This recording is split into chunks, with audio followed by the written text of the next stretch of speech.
Stillman and Company, 102.5, 106.3, The Game, streaming live on Twitter, Twitch, YouTube, and Facebook Live. We are live in the Busy Bee Plumbing, Heating, and Air Conditioning Game Nashville studios, Bridgestone Arena, where tonight, game number 6, do or die on this Fireball Hot Take Friday. Ian is here today. Hello, Ian. What up, what up? Barry Trotz at 4:30 will join us on the program. And again, the reason why Barry Trotz is joining us on the program today is not so much for his insight, which is important, of course, but they are 2-0 in this series when Barry Trotz comes on the show.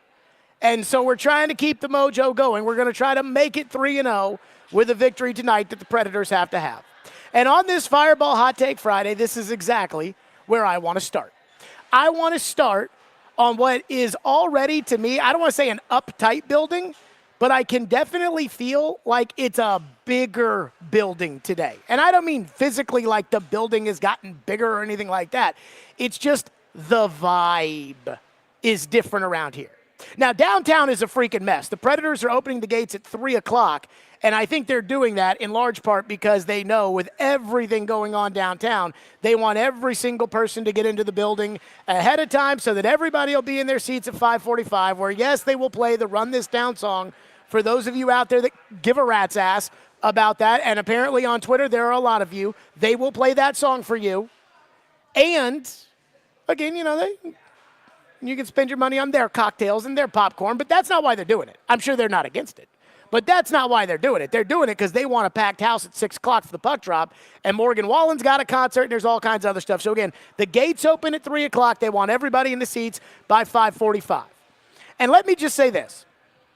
I truly do not know if home ice exists in the NHL, like a home ice advantage. I know that sounds crazy. And look, I know people rather sleep in their own beds and sleep in the hotel bed and things like that. But, I mean, I'm talking about a true decisive advantage. Like, I know there's a home field advantage when you're playing at Arrowhead Stadium in the playoffs, because I've been to the AFC Championship game at Arrowhead during the playoffs. And when I was there, thought, how does anybody ever come into this place and win a game? Like, how is that even possible? But in the NHL, I kind of wonder, how much does it really matter? Years ago, when Bridgestone Arena had that magic in 2017, I thought that home ice thing was real. The team thought it was real. I'm talking about the players.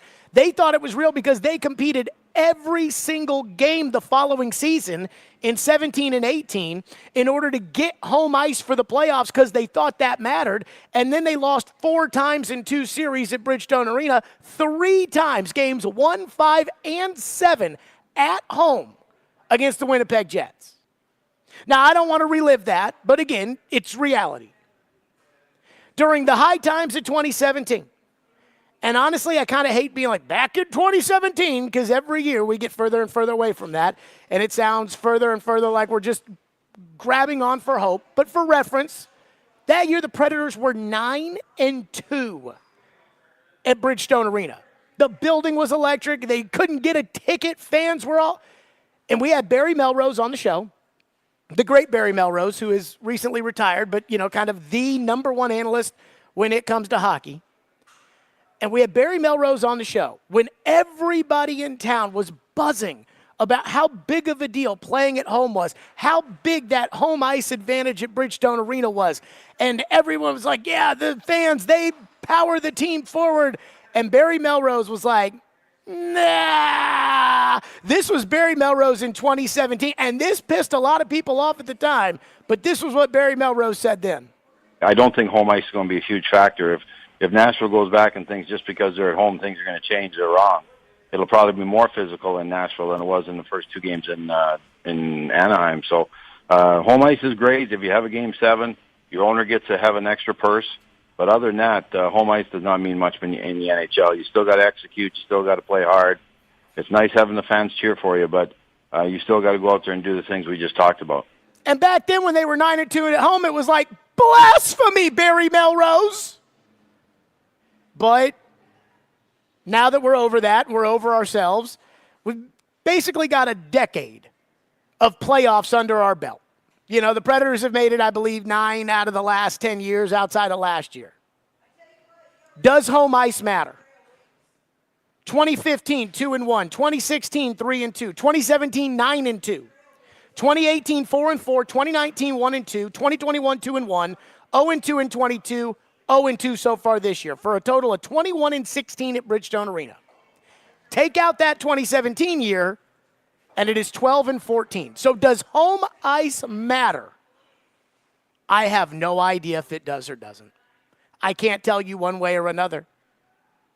But just like my superstition of, hey, we got to get Barry Trotz on the show today because it's good luck because they've won when Barry Trotz is on there, who knows? Who knows if that means that Barry Trotz showing up on the show means the puck's going to bounce their way? Who knows if it means they're going to get on the forecheck tonight? Who knows if you in Section 316 waving your yellow rally towel, who knows if that means that that's going to do anything? I don't know. But they need it to. It's time to get the magic back. The Predators, and I don't know, again, I don't even know if this is real. Right? Like, I don't even know if this is a fairy tale about home ice and whether or not it matters. But the Predators, some way, somehow, have got to figure out how to turn this arena back into a weapon to what it used to be. And forget about what happened in the past. It starts tonight. And the number one thing about all of this is the players believing that being at home gives them an advantage. And the only way the players end up feeling that way is if they go out there and they put together their best performance of this series. Again, the Predators are opening the doors at 3 p.m., 3 hours prior to puck drop. And again, I don't think it has anything to do with the idea of them getting extra money from your cocktails and your popcorn and I don't think it has anything to do with that. Though, again, I'm sure they're not against it. They're doing it because they want the seats filled at 6 o'clock because they think that's the best way to give themselves an advantage at home. So again, maybe home ice matters, right? I mean, it makes the fans feel good whenever they're loud and they're proud and they win, and after the game the coach or the players go up to the media and they say, you know, we really had our fans behind us today, and that's what pushed us over the top. Does it actually matter? I don't know. Like, I have no idea if it actually matters. I have no idea if there is no difference between playing tonight in Bridgestone or playing at Rogers Arena or playing in the bubble where there's no fans in the building. I have no freaking clue. Zero. But again, just like the superstitions, just like the lucky sock, just like Hal Gill's routine that he talked about yesterday on the program, I'll take anything that helps because this team has to win tonight. And this team has to get the aura of Bridgestone Arena back. And the aura of Bridgestone Arena and the ability to have the fans behind you and all that really only matters to us and to the players. Because let's say you win here and you win Game 7 and then Edmonton's not going to worry about how loud your fans are. Like, it's just not, they're not going to care. But maybe it gives the team a little extra juice. Maybe it gives the fans a little extra juice.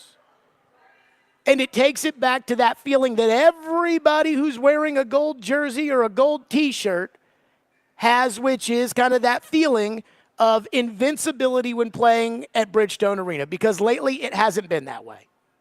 Now look, you could have had the loudest and proudest and hardest cheering fans in the history of the NHL in 2022, and it would not have made a difference with how your team was against that Colorado team. So I'm not blaming that on a lack of home ice advantage or anything like that. But I really, truly do not know if home ice is a thing. Like, I really don't. I've got no idea if a home ice is a thing. But the Predators better hope it is tonight. I have no idea if that extra juice, that extra energy, if that was what led to that 9-2 home record in the playoffs at Bridgestone Arena in 2017. I don't know if it was the fan anxiety that now after that 17 run, the expectations have been raised and everybody thought the Predators were going to win the Cup and anything short of winning the Cup in 18 was a disappointment. I don't know. I couldn't tell you. But they better hope it is. And they better hope they can figure it out tonight. They better hope they can turn this back to what it used to be. And I don't care about the energy that you felt, and I don't care about your memories in 17. Those are for you. But I do care about winning. And so whatever led to that 9-2, let's see if we can figure that out today. Maybe it's nothing, just like the superstitions. But right now, the Predators need anything they can grab their hooks into because they win tonight, and all the pressure goes to Vancouver. And to me, that's the number one key tonight, is put the pressure on Vancouver. I watched the Boston Bruins yesterday. For the last 2 games, that team, that is pressure. That team is afraid to win. So maybe this building can do that to Vancouver tonight. 615-737-1025. That's how we're starting today. Let's get your phones in there at 615-737-1025 ahead of game number 6. I've told you guys, I have a lot of anxiety. I have a lot of anxiety just in life in general. But I got a lot about tonight. Because I feel like this is a winnable game. I feel like this is a winnable series because I don't feel like Vancouver's that good, and I don't think their goaltending is very good. But there's a handful of things that I want to say wetting my pants about tonight, but I'm nervous. We'll get to that coming up next on a Fireball Hot Take Friday. 615-737-1025 is our phone number. We are off and rolling here on 102.5, 106.3 The Game. Let's talk about Window Nation.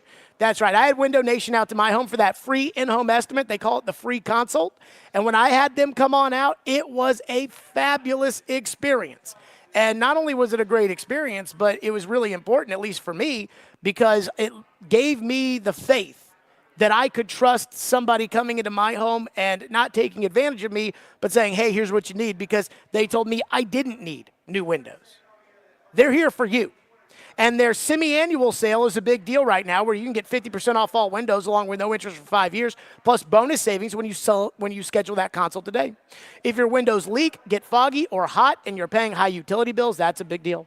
With Window Nation's semi-annual sale, you can replace your windows and save a big deal too. So schedule a no-obligation in-home estimate today by calling 866-90-NATION or visiting windownation.com. Again, that's 50% off all windows and no interest for 5 years. 866-90-NATION, windownation.com.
Andrew, you talk about building on your game throughout the series. A lot of guys talked about the desperation in there. How do you ramp it up to another level? Where does that start from tonight? Well, I think it starts from being mad. I think, and that's usually these games, these series, you get madder as it goes on. We're continuing. I thought we grew our game, how we closed the game out. I think I look for constant growth in how we handle situations, not just our whole game. And saying all that, the start's going to be so important for us. I think to get off to the right foot, and doesn't matter where we play. We can't take anything for granted. We're do or die. We're on a lifeline here right now. So let's just put our best foot forward. And like I said many times, just be us. Be just that relentless identity that we've carried through this stretch. That was Andrew Burnett earlier today saying, like, hey, we can't get comfortable, and we got to play like our life depends on it, and and I got to tell you something. I'm nervous about the team tonight, and I'm going to tell you why. Number one, because I am a naturally nervous and skeptical person. Ian, I think you can agree to that. Yeah. I am a naturally nervous and skeptical person. Number two, there's just something about this team. Like, I feel like I know this team really well. And to me, it's kind of two different Predators teams this season. There's the team that had that great 18-game stretch, and then there's the team that did not have the great 18-game stretch. And through this series, they played like the team that did not have the great 18-game stretch. And that makes me a little nervous. But we said going into Game 5, like, hey, here are the things that have to happen if this team's going to win. So here's what is truly right up my orifice right now. I don't know if that's the right word or not, but we'll use it. Right now for tonight. Number one, I am nervous about the first power play. I know they scored on the power play in game number 5, and it was like, hey, it's a miracle. They scored on the power play. But that was a fluky forcocked goal anyways, right? That wasn't like a tic-tac-toe, bang, guy on the back door put it in, right? That did not look like a fixed pass. That was somebody fired it at the net. The crappy goaltender for Vancouver didn't make a clean save. It laid on the ice, and somehow, some way, they pushed the pile like in football, and the puck went in the back of the net. So is it fixed?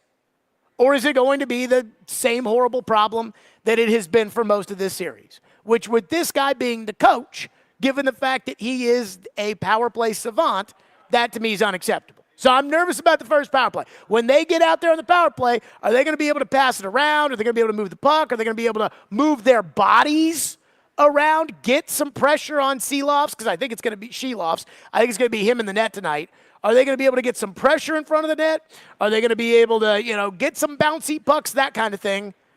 Or is it going to be Predators try to enter the zone, puck gets poke checked away, everybody has to come back, everybody's got to reset, Predators get the puck in the zone, they make a pass, guy gets pressured with the puck, he tries to deal it too quickly, there's a guy right there for Vancouver, one of those big boys like Zadorov or Myers, and they just shovel the puck down the ice, and now a minute's gone and you haven't even gotten a shot attempt.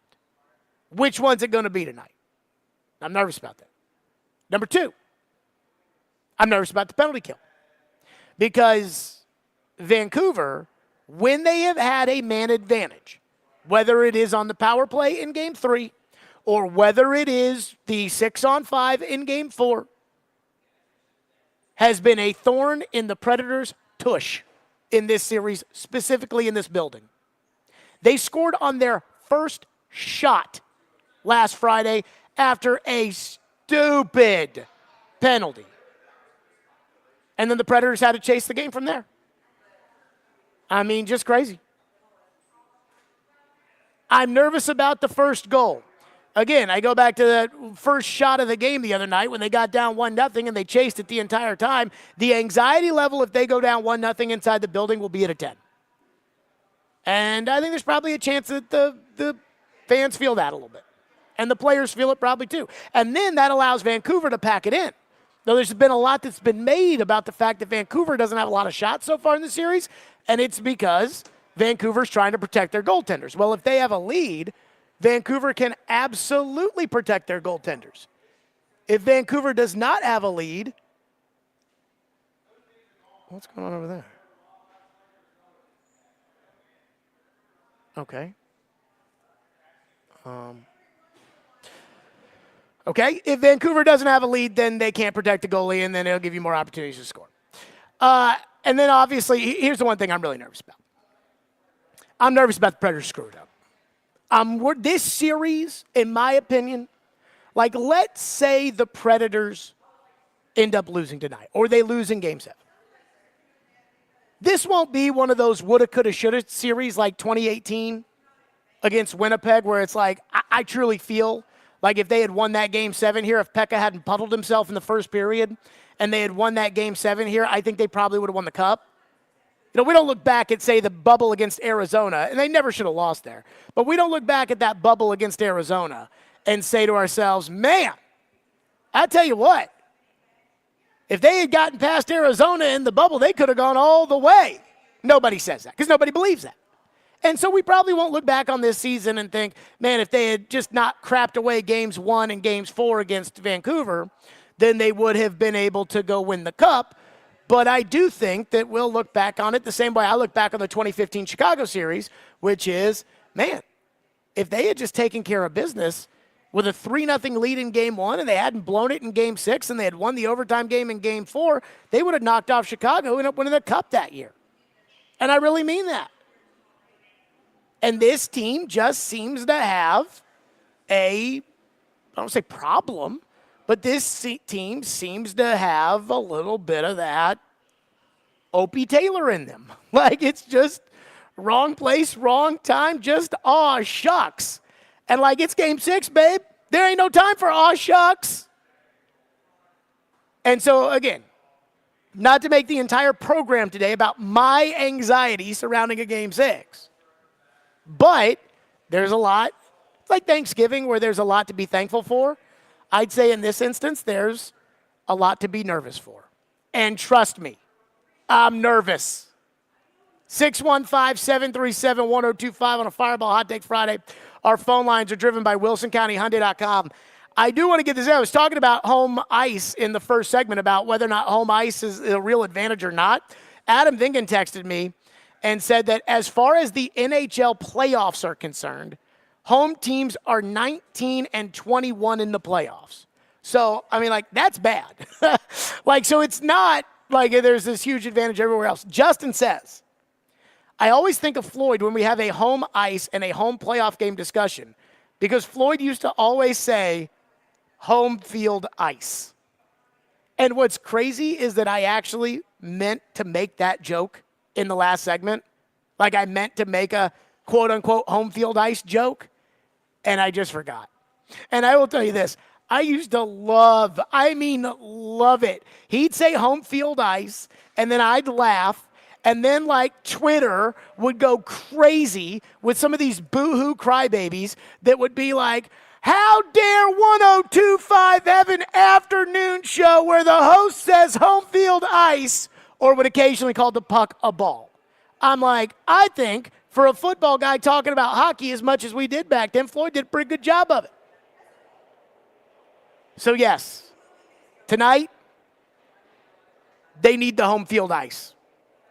And they need, it has to mean something. Like it has to matter, it has to mean something. It just has to. 615-737-1025 is our phone number if you want to weigh in. 615-737-1025. Hey, tune in to 94.9 The Fan today as Vandy Baseball takes on Georgia. Pre-game's at 5:45. First pitch is at 5. Vandy Baseball brought to you by Smoky Mountain Tops. Your countertop experts. Visit SmokyMountainTops.com.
Andrew, I know it was a big game tonight, but just found out you're a nominee for the Jack Adams Award, second time in your career. What can you say about that? Obviously, a tremendous honor. Last time didn't go quite as well. I think I lost my job a little while later, so I don't know how to take it anymore. There you go. That was Andrew Burnett earlier today. He has been nominated for the Jack Adams Award, which is the NHL's version of Coach of the Year. And I just have a couple of quick thoughts on this, Ian, and this was not included in the grid, so you don't even know where I'm going with this one, which I actually kind of like. Okay. Number one, I don't want to get too into, celebrating Andrew Burnett being nominated for Coach of the Year right now ahead of Game 6. That's great. I'm happy for him. I think he's a great coach. I think, again, I'm glad he's the coach of my team. I think this is another great decision made by Barry Trotz. It was an unpopular decision around the NHL when Barry Trotz made it. But the good thing is Barry Trotz doesn't give a rat's ass, and he made the move, and I think Burnett's a pretty good coach. But as far as, waxing poetically about, wow, he's a finalist for the award the day of the game, I struggle with that a little bit. Number two, I do think Burnett's a great coach. Please fix the power play. That's his kind of thing, right? And the other part of it is another guy who was nominated. There are three guys that were nominated. Another guy who was nominated for the Jack Adams Awards, the other coach in this series, Rick Tocchet. And I don't want to say he's out-coached him or anything like that. But I don't know if Andrew Burnett could be winning this series if UC Saros was hurt. And Rick Tocchet is winning this series. And the way they've, for the most part, shut down the power play has certainly made me do a tip of the cap to Rick Tocchet. I always thought Rick Tocchet was a good coach. When he was on TNT, I was begging the Predators, please hire Rick Tocchet. So I've always thought he was a good coach, so this isn't anything new for me. But, this is probably the battle of the two best coaches this season in the NHL. And then the third thing, I was right. You can say it. It's okay. I was right. When all you boo-hooers out there was telling me it's not the coaching and that the coaching was good and that, and not that we need to do a whole thing on John Hines today because, he's probably eating his Pop-Tarts, being okay by himself at the Minnesota deal, not worried about me. But I'm just saying, everybody told me I didn't understand the game. You don't understand the game, Jared. I'm like, I don't think this guy's a very good coach. And then they went out and got a good coach, and here we are ahead of Game 6. And I don't want to get into the whole big picture stuff. The big picture stuff can come when it's time to talk big picture. But I do just, what was my expectation for the season? Give me a fun March, an exciting April, and give me one competitive playoff series. And I feel like I've gotten it. So I'm happy. But I'm happy big picture, but I'm not, I want to win tonight. And then if they play Edmonton, I'm going to want to win that. So make of it what you will. 615-737-1025 is the phone number. One texter says, look, the fact that the Predators are this far means a lot, and I'm fine using this season to iron out the kinks. Barry Trotz and Andrew Burnett are not playing around. They will identify the issues, and they will correct them. They are trying to establish a culture here. And yes, home ice does have to mean something. And Barry and Andrew Burnett have been saying that from the get-go. That is another part of the culture. So I want to take these two things and kind of separate them a little bit. The first thing is Barry Trotz and Andrew Burnett are going to figure out, this is going to be, year one was good, but they're going to build on it, and they're going to figure out, the problem the Predators have right now, and this is the number one reason why they can't score on the power play, and this is probably the number one reason why they're not winning this series.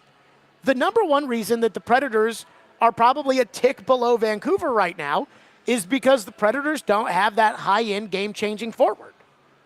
Anybody watch William Nylander last night? You don't have that player. And it's not like Barry and Andrew Burnett don't know that they need to get that player. The problem is how are they going to do it? How are you going to get that guy when you're picking 23rd? Those guys are picked second in the draft. Barry tried to trade 4 first-round picks or whatever it was in order to get up to number 4 last year to take the Will Smith kid, who I think's still in college. Still in college, right? Yeah. Still in college. And, I mean, like, that's because he knows he needs to have that. And so it's like, oh, they'll figure it out. They know the answer. Like, they know the problem. The question is, okay, what do you do to find that guy? You know, this isn't like they're not plumbers, right? You know what the old saying is, you don't call the plumber to fix the pipes. You don't pay him to bang on the pipes. You pay him because he knows where to bang. And that's kind of where the Predators are right now. Now, as far as the home ice is concerned, I mean, I hope you're right. I hope they get home ice back to what it used to be, where they were 9-2. But remember, at that time, when Bridgestone Arena felt invincible, and home ice felt like it was, like, you felt like there was no way that you could win a game at Bridgestone Arena if you were a visiting team. Barry Melrose was coming on the show saying, yeah, that's great, it doesn't matter. It's like, but Barry Melrose, have you seen the parties we have out on the street? Have you seen the people waving the towels? Have you heard how loud it is in the building? Have you? And Barry Melrose is like, yeah. Good for the owner. You know, the owner, he gets an extra game in the barn, gets to make a couple extra dollars. Good for him. But no. And the more I've done this, the more I kind of think Barry Melrose is right. You know, it kind of reminds me, as we talk about all this stuff all the time, it kind of reminds me about how I used to believe in momentum in playoff series, and now I don't. Because I think I've been doing this long enough to know that what the collapse of Game 4 had nothing to do with Game 5, and what happened in Game 5 is going to have nothing to do with tonight. But I remember when the Predators went to Winnipeg in Game 4 and won, and they went to Winnipeg, and Rene was fabulous in Game 6, and I was like, all right, all the momentum coming back to Bridgestone, time to take care of the series, and they got walloped. Because Game 6 and Game 4 had nothing to do with it, and no matter how loud the crowd was, again, does it matter? I know it matters in college basketball and college football. I know playing at home matters if you're Auburn. But we'll see here when it comes. I don't know the answer. I'm kind of leaning towards no. One texter says that home ice does give the advantage for last change. You know what? I think that's kind of bullcrap too. Not that I don't think that it gives you the ability for last change. It does. What that means is when there's, say, a stoppage in play, an offensive zone faceoff, Rick Tocchet tonight has to put his group out there before Andrew Burnett has to put his group out there so Andrew Burnett can pick the matchups that he likes one way or another. And every year we play an entire season and we never, ever, ever talk about last change, and we never talk about matchups, and we never talk about any of that stuff. And granted, it's 82 games, and no one game usually is as big as, say, a game like tonight. But at the same time, every year when we get to the playoffs, especially before the series starts, we start having all this talk about matchups and last change on home ice. And does it really affect the games? Like, did it affect the game the other night, the one you won, because Rick Tocchet got to dictate the matchups? So I'm not sure it's that big of a deal. It reminds me when they lost that Game 7, and Laviolette was talking after the game. They lost to Winnipeg, and Laviolette was talking after the game, and he was like, yeah, you know, Jared Stillman was asked about it today, about home ice, and I just said in this series it doesn't matter. And people got mad because Laviolette was like, oh, God, he mentioned Jared Stillman's name. And today, or maybe it was yesterday, Andrew Burnett opened his press conference and was like, home ice clearly doesn't matter in this series. But if it does exist, right? Like, if it's one of these things that you believe in, and there's a lot of things that a lot of people believe that I don't believe. And I'm talking about life, not sports, but in general. If home ice matters, let's hope it matters tonight. 615-737-1025 is our phone number, 615-737-1025. Titans fans are freaking out because Tyler Boyd left town without a contract.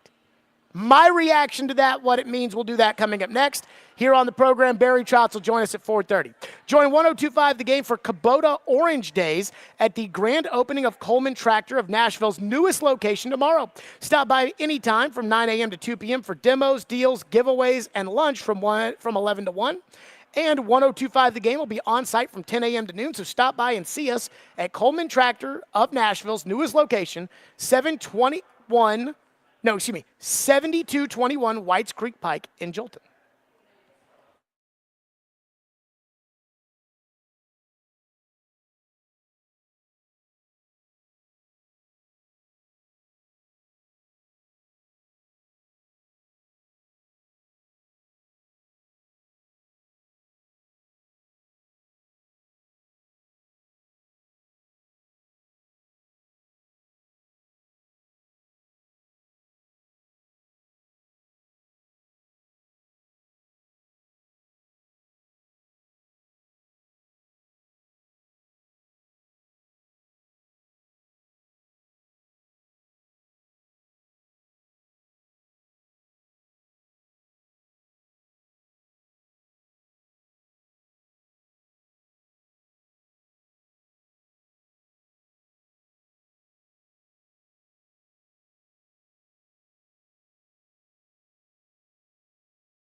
Signing Tyler Boyd is a really good move for Will Levis because it gives you a guy who's very, very reliable work in the middle of the field. That's where he specializes. And it's funny, I would be really happy with this signing. I followed Tyler Boyd since he was at Pitt with Greg Lewis as his coach. You know what I mean? So it was cool to, see his career come along. But I think what it means is they keep 7 receivers. I think it does mean that they still, want to see more and aren't full 100% believers in Traylon Burks, which is understandable.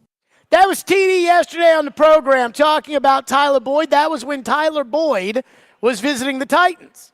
And then Tyler Boyd left Nashville, and at that point, Tyler Boyd was no longer visiting the Titans, and there was a segment of Titans Twitter that was having an absolute meltdown. Oh, no, they let him go, and if you let him go, you're not going to get him, and now, oh, no.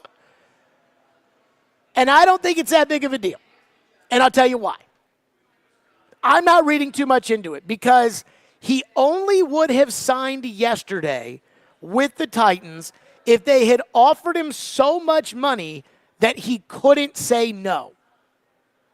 You know, the way to, if you really have to have somebody, and I don't feel like they really have to have Tyler Boyd, though I would like Tyler Boyd. I think Tyler Boyd would help the Titans because, to TD's point, I think he'd be great for Will Levis as a reliable short target. But at the same time, if you have to have Tyler Boyd, then go ahead and overpay him. If you offered him $9 million yesterday, he would have taken it, and he wouldn't have thought twice. So my guess is the Titans offered him, whatever, $5 million, $6 million, something like that. And he probably got a similar offer from the Chargers. And so what he's going to do is he's going to visit more teams. And that's the way the agents play this. The don't let him leave the building, that's a March thing more than it is anything else. That's when everybody's got tons of money to spend in free agency, and there's about 6 other teams, and he's visiting you, and he wants $8 million, and you've offered $7 million, and it's like, don't let him leave, because the next place he goes to, after they hear that you're offering him $7 million, they're going to offer him 7.5, and he's going to take it. But that's a March thing. That's not so much a May, June, or July thing. And I hate doing this because when you use one thing, one example to represent a precedent, all of a sudden it turns into any time the Titans take a risk on anybody, it's like, well, Jeffrey Simmons was a risk. It's like, yeah, but Jeffrey Simmons' knee and Caleb Farley's back are not the same thing. So I don't want to use DeAndre Hopkins as the example here. So I want to point out that I'm using DeAndre Hopkins as an example here. Last year, what happened was DeAndre took 2 visits, New England and Tennessee. My guess is the money was X in New England, it was Y in Tennessee, and DeAndre was wanting Z. And so DeAndre waited, and he waited, and he waited, and he waited, and he hoped the offer would get a little bit better. And then he waited. And either it did get better or it didn't get better. I don't know. But he waited. Then training camp was about to start. He took the best deal. I'm not saying Tyler Boyd's going to do that, but it is more likely that Tyler Boyd does something like that unless somebody jumps out and meets his asking price than it is Tyler Boyd shows up right here and is like, I want to be a Titan, sign me today. Like, again, and I'm just using these arbitrary numbers because I have no idea what was offered, and I don't even really know what the market value is for Tyler Boyd at this point in the year. Going into free agency in March, the market rate for Tyler Boyd is probably whatever Darnell Mooney and Curtis Samuel signed for. It's probably somewhere in that ballpark. But the money in March is not the same as the money in May, and all these guys know that. But these guys are not the priority free agents, which means they know they're looking at a 1-year deal for modest money. And so now the agent is going to try to work it so that he can get the best deal. And it's not anything to be worried about. I mean, I think it's probably, I would say more likely than not that he's a Titan, just because I feel like the Titans really need him. And I don't know about these other teams, but I really feel like the Titans need him. I feel like there's a real use for him here. And his relationship with the coach and all of that. but I don't think that it's tragic that he left without a contract. Now, if we were approaching training camp, that would be different. If it was March 17th, it'd be different. But this is the time of year where these guys are trying to get the best deal. And again, the agent's probably saying, hey, we want $8 million. And the Titans are probably saying, hey, we're offering $5 million.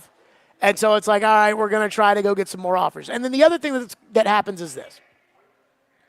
Once he takes however many visits, however many teams are interested in him, he'll take that amount of visits. If the money's all the same, then he'll take where he wants to be the most. And I have no idea where he wants to be the most. But what probably happens is if the money's all the same, then they take the highest offer and they take it to the team that he wants to go to, and they say, hey, you're offering 4, Denver's offering 6, we don't want to go to Denver, we want to go to Tennessee, can you do 6? And then they go from there. 615-737-1025 is our phone number, 615-737-1025. One texter says, if the cap is fake, Jared, who cares how much money they offer him? Ian, you want to answer that one for me? Well, I mean, cash matters. The person who's paying him cares how much it's worth. I mean, you guys conflate the idea that the cap is fake with it meaning that the Titans are going to spend $1 gazillion on players. That's not true. Amy Adams-Strunk does not have $1 gazillion. I looked it up the other day. The Titans are at $238 million, I think, according to Spot Track in terms of payroll, which I think is like 18th in the league. Now, what did we challenge him to? We challenged him to $230. So they've done the spending. They've done the spending. But as far as the Titans can now spend infinity dollars because the cap's fake, they're not going to do that. They don't have that kind of money. Nobody has that kind of money. You don't do that. In the NFL, the GM told me that in the NFL, the owners don't make as much money as you think they do. They make maybe 40, 50, 60 million a year, something like that. And it's man, Joe Burrow's getting 50 million and the Bengals are making 60 million or something like that? And the answer is yes. But the real value of owning these teams is in the appreciation of the franchises. Texter said, teams keep paying Odell Beckham 1 year for $9 million, and it keeps raising the price. Did Odell Beckham sign with Miami? I saw there was some scuttlebutt about that. Did that actually happen? Think so, yeah. Why? That I couldn't tell you. Kyle's up next here on the program on a Fireball Hot Take Friday. Thank you for calling and waiting. What's up, Kyle? Hey, Jared, yeah. I thought that Boyd would stick around and he wouldn't leave without a contract because, Rand, he's supposed to be known for these relationships and not letting you walk out the door and everything. But I have heard I've been doing some reading about Boyd. He had meniscus surgery and he's recovering from it and he's wanting some good money. But my theory is the Titans are going to let him heal up. They come in for a physical tryout and everything and then maybe give him the money that he's looking for. Yeah, I don't think the Titans are looking for Tyler Boyd to try out. I don't think that they're going to put him through one of those. I think it's Jarvis Landry's going to a rookie mini camp or something. They're not doing that. They're not going to work him out. They're not, I think, and to your point, Kyle, thank you for your call. To your point, Kyle, about the meniscus and everything else, I mean, for the most part, meniscuses are pretty simple, and they do physicals when these guys sign, although, again, who knows, given the nature of the Titans and the physicals and everything else and the guys that they've accepted over the years, how seriously they actually take those physicals or whatnot. So I'm not worried about that. But you brought up the relationship factor with Rand and say, well, I thought that Tyler Boyd would sign because Rand Carthon has these great relationships. Yeah, that's not what gets players signed. Money talks. So I'm not putting this on Rand Carthon that Tyler Boyd left here without a contract. That's not Rand Carthon's fault. And I would just like this to be noted for everybody out there, for the boo-hoo Jared Hates Rand crew, that here would be an opportunity for me to pile on because this caller threw that out there, and I'm not doing it. Because, again, my criticisms are valid, and that, in my opinion, is not a valid criticism of the general manager. 615-737-1025 is our phone number. Speaking of criticisms, I'm worried about the lineup the Preds are going to put out there tonight. because there are two things that I gotta have them. And I don't think they're going to do either. We'll do that next year on the program. Fireball Hot Take Friday. Fireball whiskey. You know I love Fireball cinnamon whiskey. You know it's so good. You know I love to ignite the night. That's right. I love Fireball cinnamon whiskey. It's a big weekend in downtown Nashville, and the Fireball will be a-flowing. So be sure to partake and enjoy. That's Fireball whiskey. Be 21 years or older to enjoy, and please enjoy responsibly. Fireball cinnamon whiskey.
Stillman and Company, 102.5, 106.3 The Game, streaming live on Twitter, Twitch, YouTube, and Facebook live from the Busy Bee Plumbing, Heating, and Air Conditioning Game Nashville studios. Ahead of game number 6, we are live at Bridgestone Arena on a Fireball Hot Take Friday. Barry Trotz at 4:30 again ahead of game number 6, and Barry Trotz is 2-0 when he comes on the show of the Predators winning, and that is exactly why we are having him on the program today.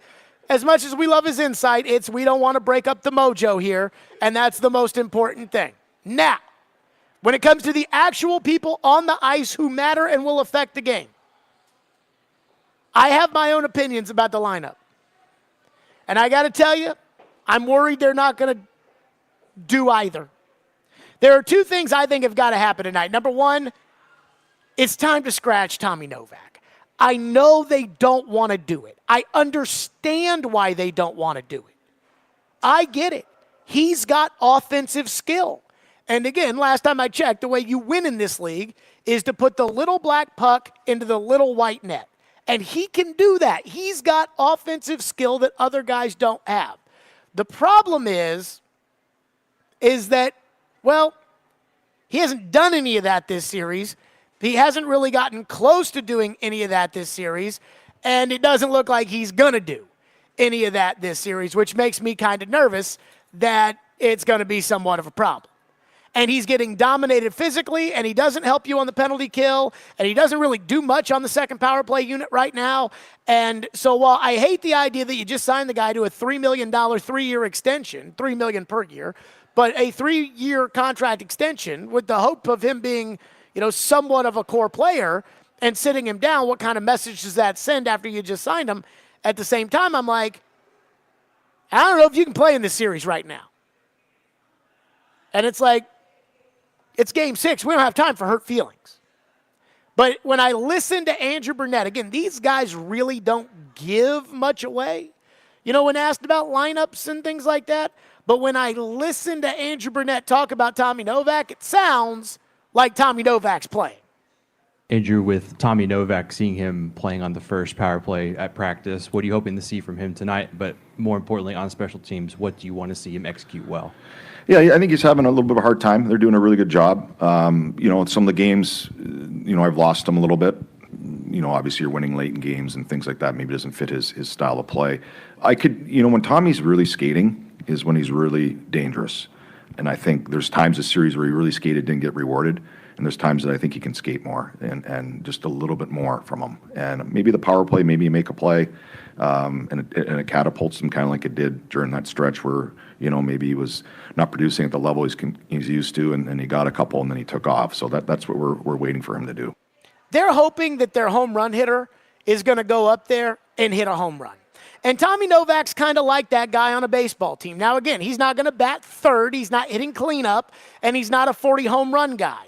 But he is the kind of guy who may not be great with the glove, and in this case, he's not very good in his own end, but he's got a little pop in his stick. And what I think they're hoping is that they can get a little pop tonight, and they don't want to leave that on the bench. So I don't think they're going to scratch Tommy Novak, but I would. And I think, again, the encouragement of the, if we just get him skating, if we can just get him going, and if he can just put one in there and then get going I think that's wishful thinking, but I understand where it's coming from. Personally, I'd scratch him. And the number one reason I'd scratch him is because by limiting his ice time as much as they have in even strength in this series, it really takes away from a guy like Evangelista and how much time he really spends out there. And I want Evangelista back on the ice more. The second is the defenseman decision. Luke Shin, I believe, is healthy enough to play after being sick in Game 5 and being scratched, and Tyson Barrie, who showed up 40 minutes before puck drop and got out there to warm up and ended up playing okay on Tuesday night. I want Tyson Barrie in. Andrew Burnett, I don't think, gave anything away when it came to Tyson Barrie and Luke Shin. Here's what he said about that today. Yeah, Andrew, you said yesterday Luke Shen would be day-to-day. Just curious if he's going to be in the lineup tonight or not. Yeah, we'll have to make some game-time decisions for us tonight, so he's one of them. I don't know how he's feeling. Uh-huh. Yeah, we'll have some game-time decisions, and we'll figure that out. I want Tyson Berry in the lineup. And here's why I want Tyson Berry in the lineup. Because when he ran that power play unit, I don't think he went on the first power play, which was a disaster. I don't think he was on that first power play unit on Tuesday night. But then, after it stunk, they put him out there, and he was out there with Yossi, Forsberg, Nyquist, and O'Reilly. I want him on the power play unit. He makes a difference on the power play unit. Well, he's not that great in his own end, and there's a lot of defensemen on this team that I'm nervous about in their own end. Like Shin, like Fabro. I mean, I'm no offense to Fabro, I'm worried about Fabro in his own end. And while I think Fabro's a better defenseman as far as playing defense is concerned than Tyson Berry, he certainly, to me, does not have the pop that Tyson Berry has. Plus, we talk about playoff experience. We talk about these. Tyson Berry is an experienced playoff player. Like, I mean, he knows big games, and so I do feel like he gave him just a little shot in the arm the other night. Let's see if it keeps going. It reminds me of a decision that Laviolette made in 2018 that I just still don't like, which was in Game 4 at Winnipeg, he felt like they needed a little bit more toughness, so he inserted Scott Hartnell, and he scratched Kevin Fiala. And I remember the day he did it, and we were hosting the show, me and Floyd, and I said, you know what? And you guys know me, I'm not a defer to the coach kind of guy. But up until this point, Laviolette had won the President's Trophy and had been to the Cup final the year before. So I'm like, he's got the skins on the wall to be able to make this decision, and me say, okay, let's see what it does. Let's see what happens. And they won the game. And I think, Ian, didn't Hartnell score a goal in that game? He might have. I mean, it was a noticeable impact when they put Scott Hartnell in that game. And then they come back to Bridgestone Arena after they win Game 4 in Winnipeg, and they come back for that pivotal Game 5, and they scratched him. And Laviolette got drugged by the then NBC crew for doing that, and I never understood it. You know, you make the move works. Why, if it works, why change it? So those are the two moves I want to see. And quite frankly, I don't expect either of them. I expect Tommy Novak to play, and I expect Luke Schenn to be back in the lineup because of his size. And not only do I expect those things, but I hear a lot of talk about 7D. Willie keeps bringing it up. You know, maybe they go 7D and 11 forwards. And I don't know about you, Ian, but I hate that. I do not like that. I hate that. It's like, roll your freaking four lines and let's go. But we shall see what they end up doing. Caleb says, who would you put out there over Tommy Novak? I'd put Juuso Parssinen in the lineup. And it's not that Juuso Parssinen has done anything that has made me say, oh, we got to put Parssinen in there. It's just, I'm scratching Novak, and it's him or Jarrett Anderson Dolan. So it will be him. Plus, Parsonen's got a big body, and big bodies matter in this series. Texture says they need to put somebody in at center to feed the puck to Evangelista because they're losing a lot of the time when Evangelista isn't getting any help. Agreed. And Evangelista is just getting better and better. Although, one thing was driving me crazy the other night was I want to say they were on the power play, and Evangelista was looking for, like, the perfect shots. Like, Luke, shoot the puck, or at least get the puck on the net, and let's get some traffic, and it's not going to be perfect, baby. Like, just let it fly. Now, don't shoot it right into a defender and then have it go the other way, but let's, go that route. The gates are open here at Bridgestone Arena. Again, 3 o'clock was when they opened. They want fans to leave early if you can to get here because the traffic is supposedly going to be a total nightmare. I mean, I'll say this, Ian, I got in here at about 1:15 today. Okay. The traffic downtown was wild. For a Friday at 1 o'clock. I can only imagine. Just sounds like I wouldn't say perfect storm, but a good one. Well, here's the problem, right? I mean, obviously, there's a playoff game on this side of the river, and there's a Morgan Wallen concert on the other side of the river. But Here's what I think the real problem is. The real problem is the tourism And with the tourism, you get two things. Number one, you get all the little party bikes. And the party buses, bikes, yeah. the bikes and the buses, and that's a disaster in and of itself. The second thing you get is you get these Uber drivers and Lyft drivers that just drive in the right-hand lane, and then they just stop, and then they just let people out right there, and so now everybody behind them's all backed up. I mean, it's tourist season. It's May here, and it's raging. I mean, it's woof. So if you can leave early to get to the game, leave early to get to the game. Corey Curtis, News 2, will join us next on the program. Again, we are live out here at Bridgestone Arena. Preds tonight, game number 6. Tune into 93.3 Classic Hits this Sunday for coverage of the Advent Health 400 at Kansas Speedway. Coverage begins at 1. The race starts at 2. Coverage also available on the 93.3 Classic Hits app and at 93.3classichits.com.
Be sure to join Cromwell Media along with other local athletes, musicians, and the like at the Hermitage Golf Course on June 20th for the 615 Open.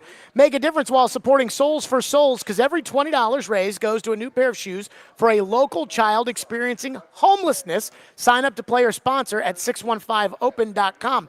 Corey Curtis, News 2, joins us as he always does on Fireball Hot Take Friday ahead of Game 6 tonight. Corey, what is your gut feeling right now going into Game 6? I wish I could tell you I had one. All I can tell you is this. I expect the Predators to play the same game that they have played virtually the entire series. I'm interested to see if Vancouver adjusts, because they're just having a hell of a time getting shots off at this point. Yeah. And I feel like if the Preds can get something to go, if they can get the power play started, the series could really tilt in their favor. Corey, what do you make of the fact that the Predators were in that, again, I don't want to just constantly 2017, 2017. In 2017, though, the team was 9-2 at home in the playoffs. Since then, I mean, they lost the 3 games to Winnipeg. They lost games 1 and 5, big pivotal games in the Dallas series in 19. They lost Game 6 and got eliminated against Carolina. Throw away the Colorado game, because the Colorado series, because I mean, they couldn't have, they had no shot at winning that series. But they lost games 3 and 4 here. What has happened to Bridgestone Arena? Well, I don't think anything's happened to Bridgestone Arena. I think it's on the players. You have a different group of players. Now, I understand Roman Josi and Philip Forsberg, UC Saros are all still here, but you got a different core of players. There were a certain group of guys there, led by Mike Fisher and company, who weren't going to lose at home for whatever reason. And this team shouldn't be 0-2 at home in this series, but they are, because they lost composure at home, and that's a little unusual. But while you've got some older guys on the team, you got a lot of young guys on this team. And that might just be part of the growing up process, for them. That's about the best excuse I can come up with. But you need to take care of the home ice. Corey Curtis, News 2, is our guest on the program. So Casey DeSmith, I think, is healthy enough to play. And then there's, I think it's Arturas Shelovs. Did I get that right, Max? That's pretty good. Arturas Shelovs has been the goalie the last couple of games. One, do you care who's in net for Vancouver? I think it's going to be Shelovs, because he was first off the ice at skate this morning. But who knows the way they play the games this time of year.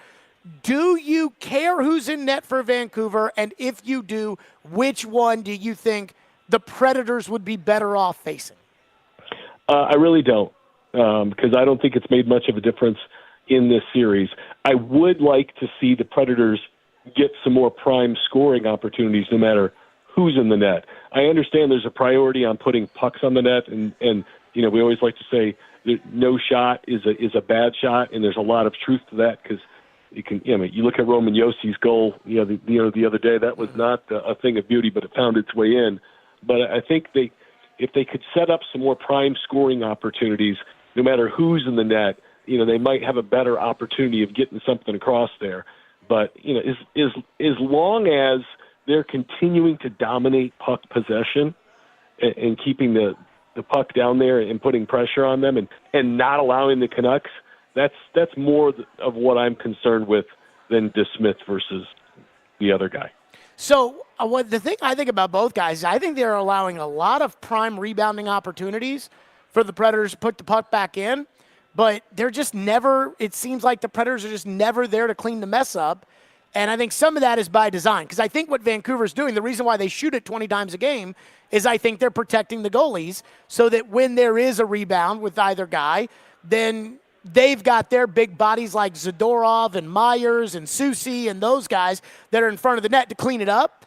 And I was joking with Max and the Animal during the break, and I said, if Patrick Hornquist was on this team, he'd have 10 goals in this series for just standing right in front of the net. Yeah, Scotty Hartnell. They just put the puck right in the net. Is there somebody on this team that can play that role, that can maximize what I think is the key to the whole series, which is taking advantage of the rebounds that both Shelovs and DeSmith have been giving up? Well, I think, unfortunately, the guy who's probably the best at it right now is Philip Forsberg. I mean, he's the guy who's the best with his stick around the net at scooping something up. But he's also the guy who's probably the best at creating shot opportunities for himself, as well with this team. So maybe that's a change for the Preds in this game is they want to park him more in front and have, O'Reilly try to put more shots on the net along with Gus Nyquist and see if Phil can make some stuff happen. But you're right. I mean, look, Zadorov's a great, big, giant Sasquatch of a dude, and he's going to clean up a lot of people around the net right now. Corey Curtis is with us, News 2 on the program. Do you think if this gets to Game 7 that the Predators will go back to Vancouver and win a third game? You know what? Again, yes, I do, because it's a Canadian hockey team, and they can blow it. Corey, I completely agree with you. I have this feeling in my gut, and I we've been doing this so long now that it's like each series is individually different, or each game is individually different throughout the course of a series. Absolutely. So, like, what happened in Game 5 has nothing to do with what's going to happen tonight. But I just feel like if they win tonight, Vancouver at home, Game 7, after they thought they had it in the bag up 3-1, I think the pressure and everything else, I feel like they're going to win a Game 7 in Vancouver, and that's why tonight, I'm very, very nervous about tonight because I have this feeling it's like, get tonight, and you're probably going to be going to Edmonton. Yeah.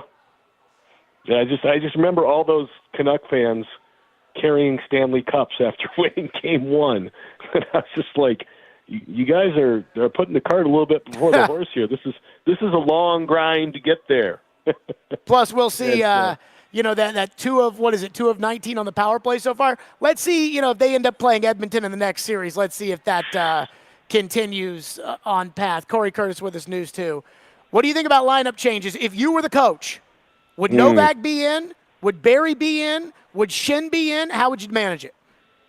I might stick with Barry for the power play, and it might be time to put a bigger body on the ice for Tommy Novak, and maybe you can get a bigger body to be a net presence instead of having Tommy Novak out there. He's had a really strong year, but he's been a ghost in this series. Yep. He's not built for this series, and that's no slight against him. It's just not a good matchup for him, and it might be time to give somebody else. I don't know if Parsonen's the guy or not, but he's a bigger body, and he's good at creating space with his body. Maybe it's time to give him a look and give him a shot. It's taking a big chance. You're in an elimination game, but these are the decisions that Barry and Coach Burnett get paid to make. And by the way, both coaches up for the Jack Adams. Yep. So we're looking at two teams that the whole league is saying has overachieved this year.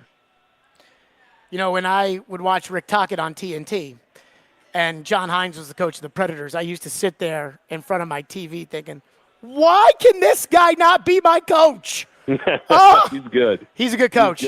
He's a good coach. It reminds me of the Carolina series when they played Rod Brindamore, and I'm like, that's a good coach. And that's how I feel about Tocchet. I was really impressed with him after the Canucks came back and won Game 4, and just listening to how he handled that victory and how he kind of compartmentalized the whole thing. He was doing big picture thinking right there. He wasn't reveling in the moment, and I was pretty impressed by him. Fireball Hot Take Friday. What's your hot take this week, Corey Curtis? This is like an old one, but it just comes up and it drives me freaking insane. The moment the Preds are down 3-1, we've got people on the radio and on social media. See, they should have sold off. They should have sold off. Oh yeah. It just kills me. Look, 8 teams are going to move on. 8 teams are going to go home. That's the way it works. And the 8 teams that are going to go home should not have all sold off during the trade deadline. Mm-hmm. Okay? 8 are going to win. 8 are going to lose. That's the way it works. Sometimes you play well and you lose anyway. All right? Like the Preds in this series. We could argue this series should be over easily. Sure. Or they should be playing to move on tonight easily. But it's not the way it works because it's the playoffs. And just because it doesn't work out your way all the time doesn't mean you shouldn't take part in it. That's just dumb. Well, I mean, here's my thing, right? So 2 years ago, they played Colorado. They got swept. That team, no disrespect to anybody, that team had no chance of winning a playoff overmatched series completely. or going to the Cup. This team, I mean, again, to your point, this team very easily could be up in this series. Or this team is a competitive team. And again, we talk about like each game being independent of each this being independent, whatnot. Like everything is independent of each game and every. This series, I mean, easily go. You could win the next series. You could win this series and win the next series. So if you're going to sit there and say they should have sold, what? Why play? Why play? Why watch? Why care? If you're like, oh, if we don't win the championship, then we're all stupid for thinking we could have competed for it. Why? Unless you're picking in the top 3, it really doesn't matter. I agree. You're not going to get a generational player at 4 or 5. I mean, look, I understand. Believe me, I have beat this drum more than anybody that the reason Chicago, Pittsburgh, Tampa, the reason they've all got multiple cups is the same, because they sucked for multiple years and landed generational players, multiple generational players in the draft. They were fortunate. They were terrible at the right time, and they picked the right guys, and that was the key. You know, Corey, is Bob not on the news today? I don't know. I'm not there. I just saw him walking by. I know you're off on Fridays too. I just saw him walking by here at the arena in a Philip Forsberg jersey. Bob got the memo. He's here early. Bob's got tickets. I heard Davis Nolan's on the plaza, so everybody look out. There you go. I mean, I saw Bob. I want to be like, what am I doing talking to Corey? We got Bob. Yep. Yeah, Bob Mueller was just walking Nashville. around the concourse. I'm like, what am I, Corey's, no offense, but you know. Go ahead. Bob plays hockey. Does he? Yeah.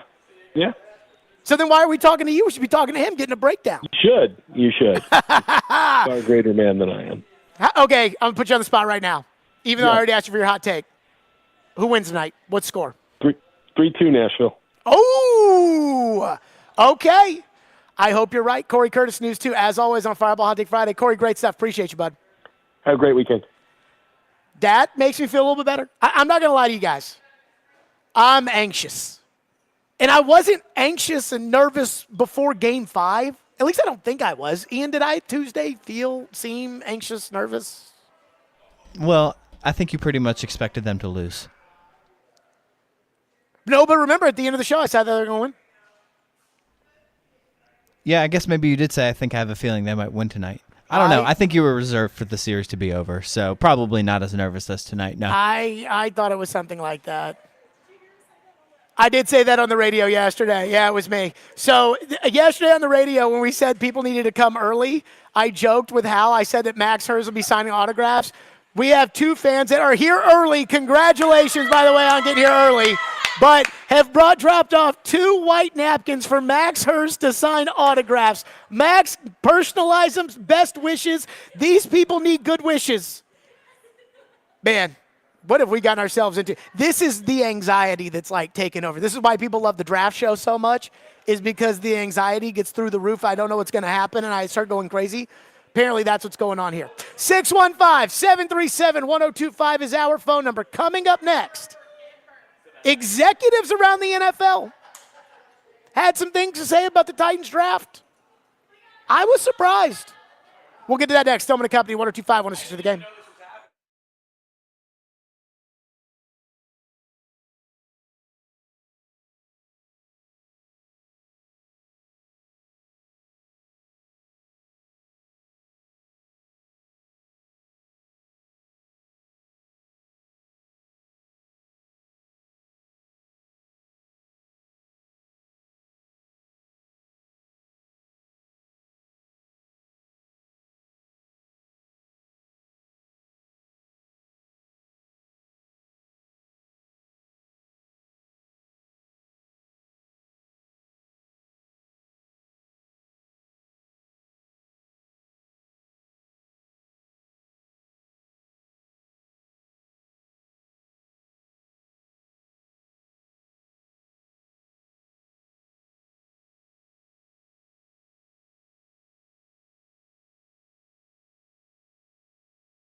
Something that's not, documented or that has been reported is we actually went down to visit with him and the family because we wanted to know more and spend more time with not only him but his family and see the people that he surrounds himself with. So myself, Callie, Tracy Rocker, and Anthony Robinson, we flew down, to his hometown and spent the morning with him and his mom and his brother and his grandfather and really, got to know him as a person and kind of what the expectations would be for us if he was here and, kind of put that on the line. And we had some tough conversations, while we was there, and not only tough conversations with him, but tough conversations with his family in the room with the understanding that it's going to take all of us, just like it would be with any other player, just like it's going to be with JC. There's an adjustment period that all these guys have to go through that not only it's going to take us, but it's going to take the people that they spend the most time with outside of here to help us with that. And so we wanted that to, come across with his family, have a strong relationship with his representation at Clutch Sports and Nicole Lynn. And so being able to have all those different touch points, we had a lot of information, prior to everything. And again, us going down, taking that trip to spend time with him and his family is what made us comfortable making this pick. That was Rand Carthon after they drafted T'Vondre Sweat. Ian, I've been waiting for it. It came out this morning. Mike Sando in The Athletic, the unnamed executives breaking down people's drafts. Oh, yeah. I thought that the executives were not as harsh on the T'Vondre Sweat pick as I thought they were going to be. Okay, good. So this was Mike Sando in The Athletic. He always does this after free agency, during the season, after the draft. Unfiltered. Here's what the unnamed executives think about whatever. So here's what they think about the Titans in the draft. 4 separate executives talked about the T'Vondre Sweat pick. Let me just throw this out of the way. There was one executive that really liked the J.C. Latham pick and was like, this kid could be an incredible player. So no problem there on J.C. Latham. But on T'Vondre Sweat, the first one, oh, God, one said, if they get him going, it's going to be a hell of a combo in reference to him and Simmons. And let me say this, I agree. But the big phrase there is if they get him going. Another executive said, quote, they have more willingness to take risks. Simmons has been a great pick. We'll see on Sweat. And again, we've talked about this. The red flags, Farley, Julio, Clowney, Isaiah Wilson. This team is not afraid of taking a red flag. And I think it maybe got the last guys fired. But you know what? If you love the guy and if you're willing to lose your job over being wrong about being able to change somebody or to get somebody to be able to get in line, then fine, take the risk. And I think that's the way that this executive felt, was like, hey, man, the Titans, they take a lot of risks. And it's hard to argue that the Titans don't take a lot of risks. Sando writes in his column, quote, Sweat's weight was a popular topic after he declined to weigh in at the Senior Bowl. He weighed 366 at the Combine. Scouts told The Athletic's Dane Brugler that Sweat played around 380 last season. A third executive said, quote, this guy is going to break your heart. And then a fourth executive said, quote, at worst, he will control the A-gaps, which is valuable. There is real value in that. It's just, where do you take that pick? So the fourth guy is basically saying, hey, he's a big old fatty that will stuff up the middle, and like Ted Washington and Sam Adams and you know who I'm talking about, DJ Reader, the big fatties. He'll eat up that space, but do you use that with the 38th pick? That's what the fourth guy's saying. The third guy said again, he's going to break your heart, which a lot of you don't want to hear. So all in all 4 kind of had the same theme, right? The red flags. They think they're real. And one of them thinks the Titans like to take red flags, which, again, as we went over this week, and people got pissed about when we went over it, the Titans do invest in red flags. I mean, they're willing to take the risks. Number 2, the executives kind of feel the same way I do, which is if you can get this big guy in check, he's going to be a good player. I mean, I've said this time and time again, that I love the player, and I love the fit with Simmons because I do think he's going to rush the passer more than people think, and I do think that he's one of those guys that you can win a championship with if you get him in line. But that's not a little if for me.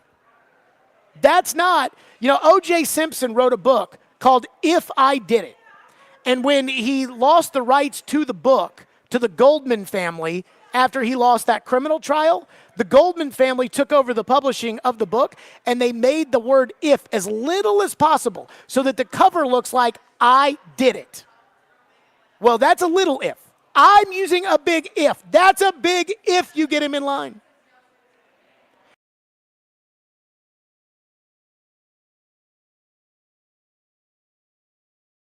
I'll break your heart. This guy will get you fired. Yeah, maybe. Because again, we always talk about best case scenario. If worst case scenario happens, or what other teams seem to think is a likely case scenario, I think you should be fired. If it breaks your heart as a GM, it's probably not a good sign. No, especially if you flew the entire consortium down there to Texas to go visit with his family, and then you came back and told the owner, oh, no, I love the player, I love the character, and then he burns you. That gets you fired in the NFL. And there's no way around it. It's just reality. And then the fourth executive is kind of like, at worst, he's a big fat nose tackle. You just don't take it at 38. But I really think that there's more talent with those fast feet than him just being a big fat nose tackle. And I would agree. If you just want a big fat nose tackle, you should have just signed DJ Reader and used the 38th pick on a more premium position. But they think, and I actually agree with this line of thinking, which is he can be more than just a big fat nose tackle. So all in all, I was surprised. I was surprised that it wasn't harsher. I was surprised there wasn't one in there that was like, I can't believe they did that. Though the one of the executives saying that he's going to break your heart, that's pretty close. But maybe I was just expecting it to be a lot worse. And I think again, the feeling around the league is this dude's got a lot of talent if you can harness it. If you can harness it. And I would not have picked him at 38. When Charles Robinson said this on Robbie and Rex Road yesterday, where he said some teams moved him off of the board, to the sub board, which means like, okay, we get in the 5th round, then we can take him because it's not as valuable of a pick. Yeah, the value board, yeah. So that they moved him, to the other board. And that's probably what I would have done because, again, I live by the philosophy that fat guys stay fat, dumb guys stay dumb, and injured guys stay injured. But, again, like they said, the Titans like taking risks, so we shall see. 615-737-1025 is the phone number. So I've gotten a lot of people mad this week when Rand Carthon came out and said that, he got a GM that said, I would have taken him if you didn't take him. Seemed like CYA. I said I didn't believe it. And then Dustin in Nashville was like, no, he said the same thing about Colton Dowell last year and Peter Skoronski. And then sent me the video and the clips and whatever. And again, it seems like a bullcrap story. And I just said, hey, it seems like it's bullcrap. And so why would the general manager feel the need to, use a fake GM to validate his picks? Joe Rexroad was not happy about that. We will discuss that next. Stillman and Company, 102.5, 106.3 The Game.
So on 3 separate occasions, in 3 separate interviews, Rand has told the same story about getting texts from his friends around the league about how he made a great pick.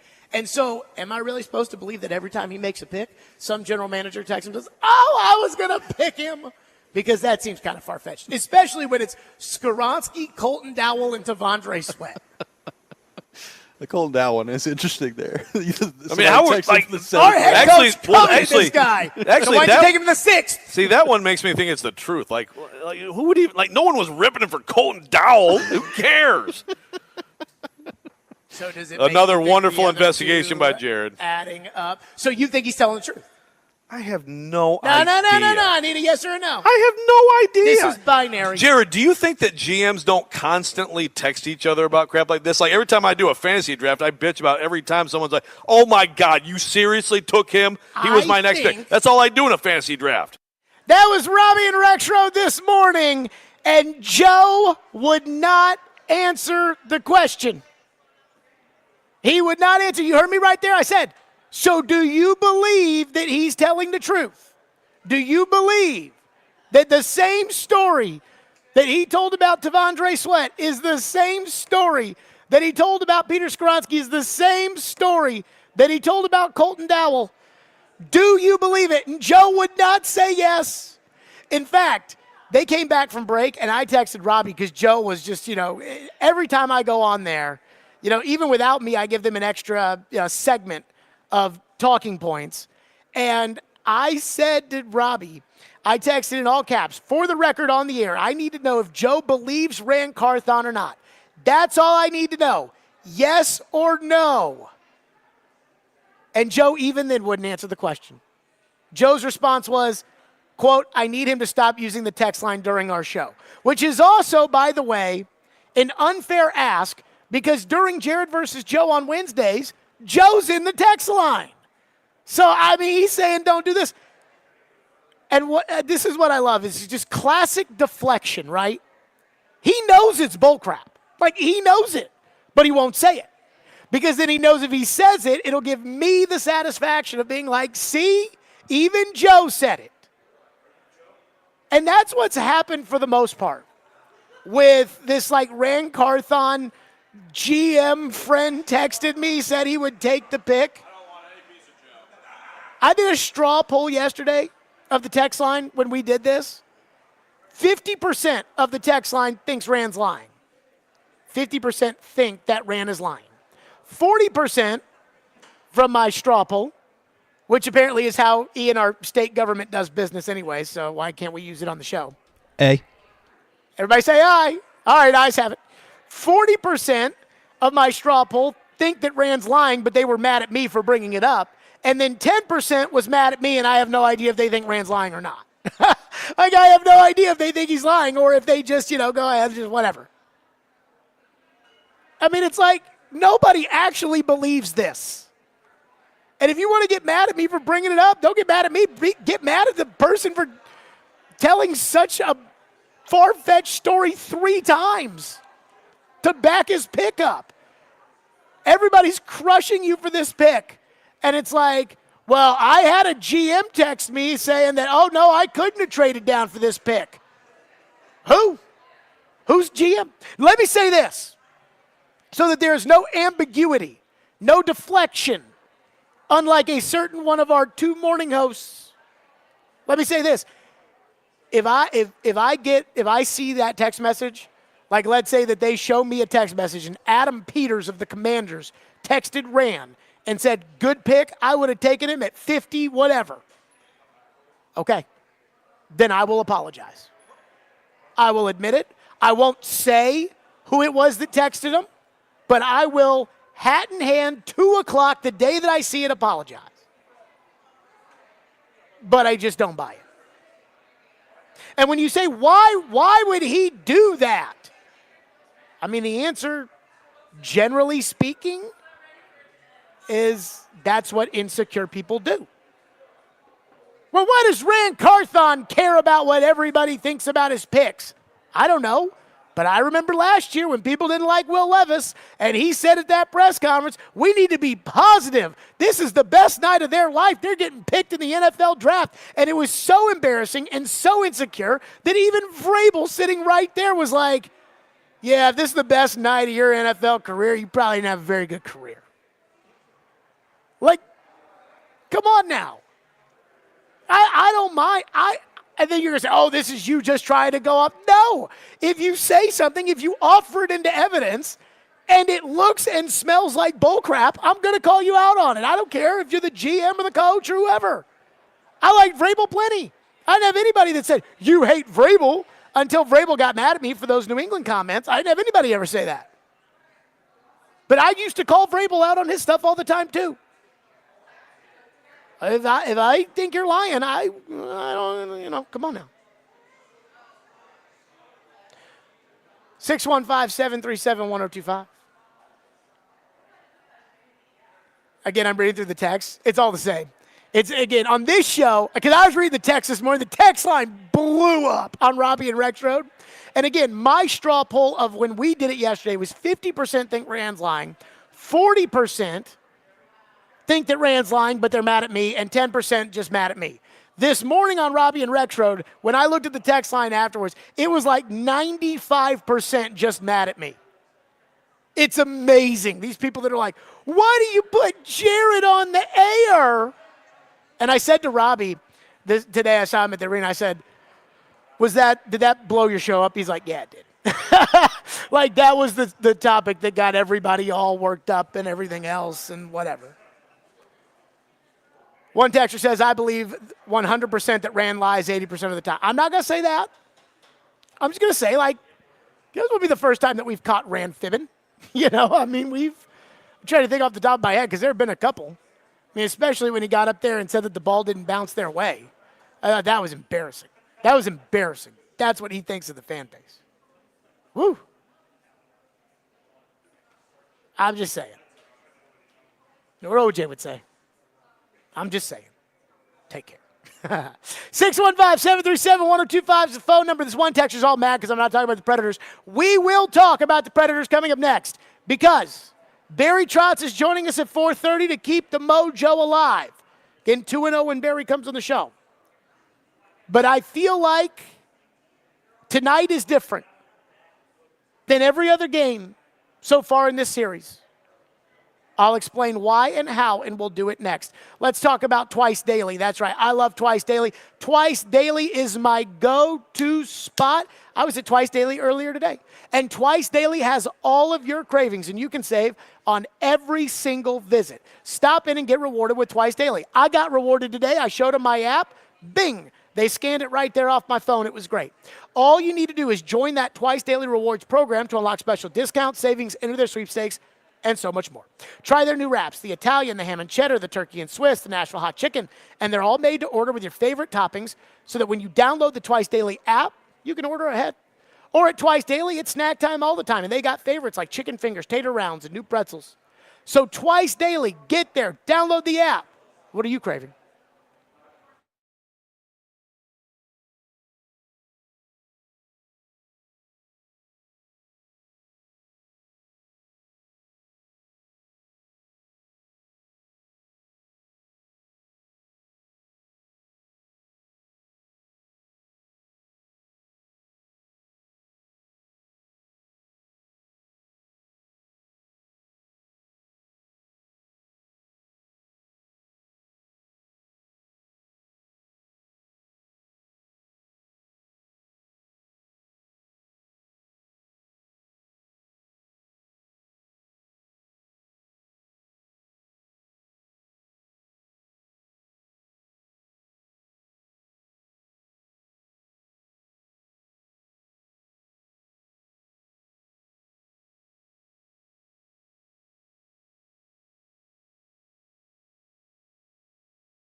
Stillman and Company, 102.5, 106.3 The Game, streaming live on Twitter, Twitch, YouTube, and Facebook live from the Busy Bee Plumbing, Heating, and Air Conditioning Game Nashville studios.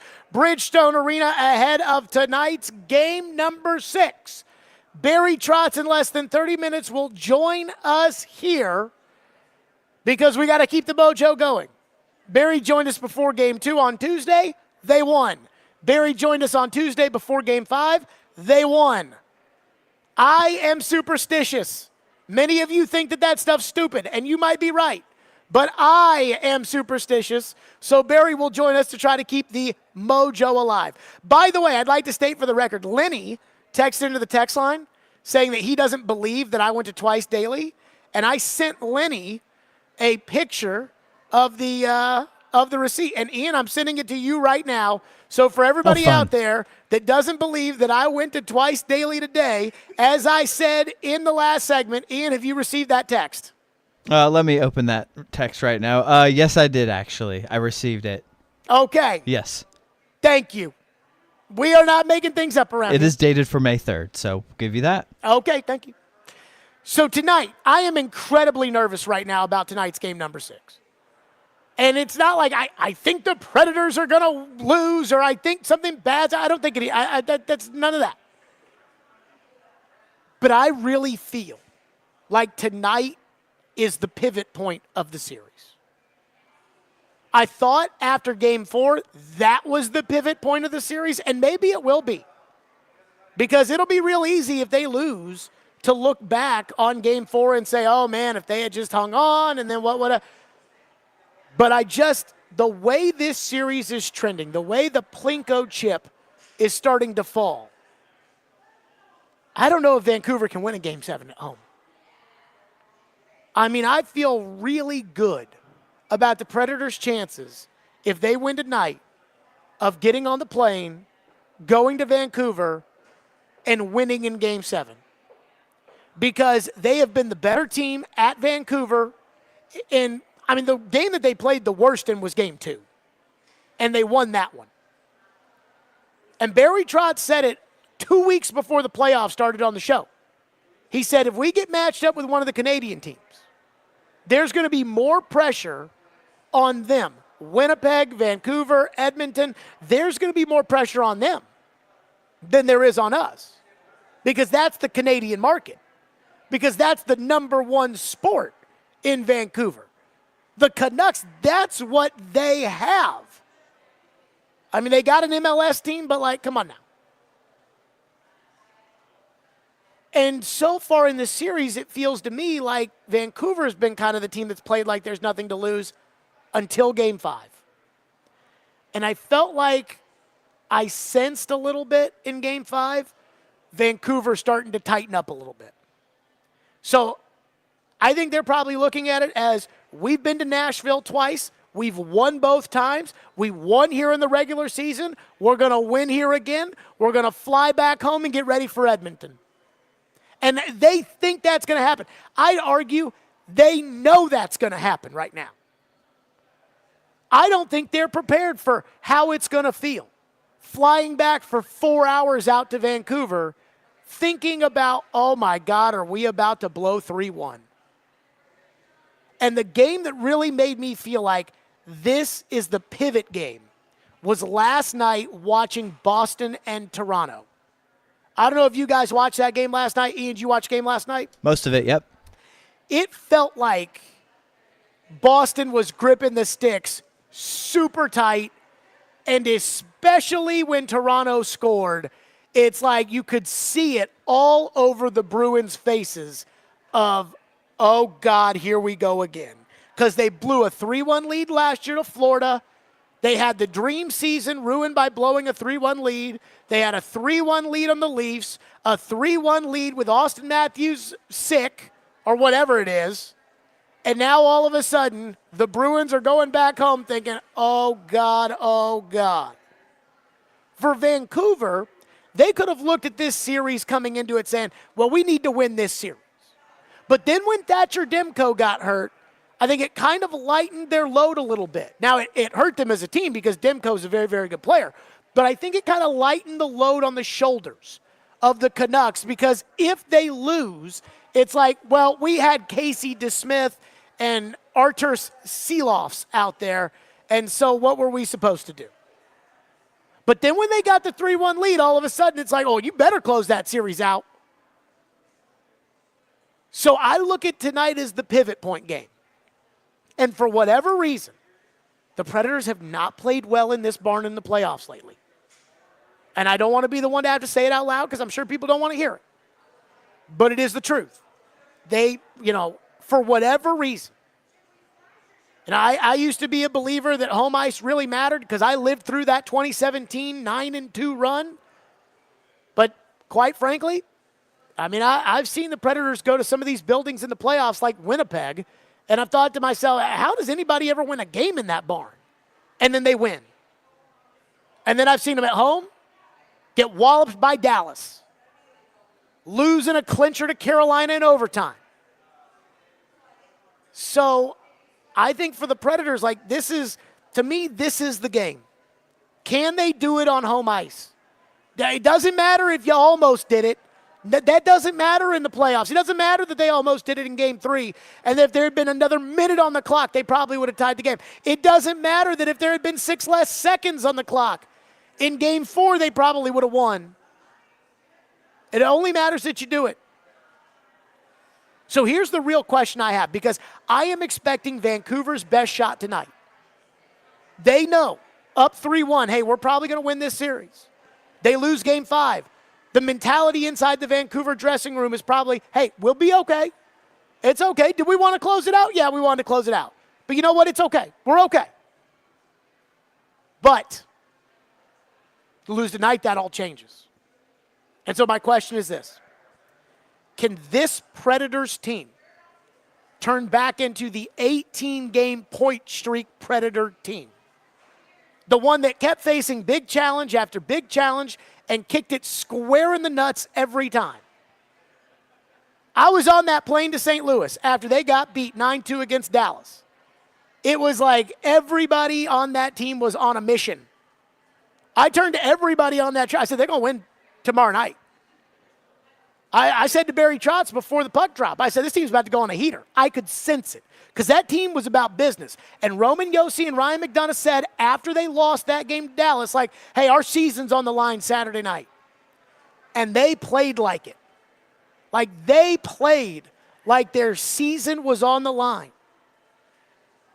Then they had a big showdown game here ahead of the trade deadline against Colorado. As a very good Colorado team. And they slugged them. They went on the road to Winnipeg. We had Barry on the show before they played. Barry said, this is a big boy game right here. This is a playoff level game. And they slugged them. And that was during the 18-game point streak. So are they going to play like the 18-game point streak Predators that I know it's in them? Or are they going to play like the other 64-game Predators, which involved a lot of blowing leads, hitting posts, hanging on for dear life, almost making it? Because while I know playoff hockey is different than regular season hockey, I know there's another gear for the Preds to hit. And I know if they hit that gear tonight, they're going to win. And if they win tonight, I think this is the pivot game of the series. I think they're winning it in Game 7. And that's why I'm nervous tonight. Because I know it's there. I just wonder if they're going to bring it tonight. 615-737-1025 is our phone number. 615-737-1025. We'll get to your phones. Plus, the one thing that's got to happen tonight, it's got to happen.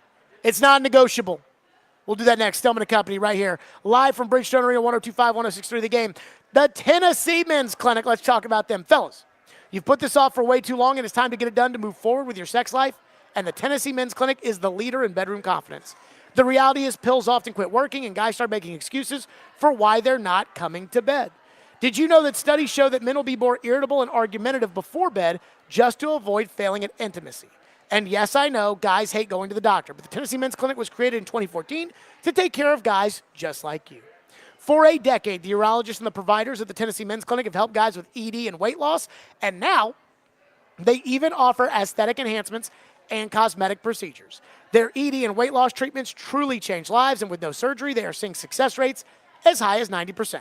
They specialize in seeing guys who think they're out of luck regain hope that they can be successful in the bedroom and beyond. They even offer same or next day appointments. So guys, it's time to feel amazing and hit your goals this year, so stop thinking about it and get in there.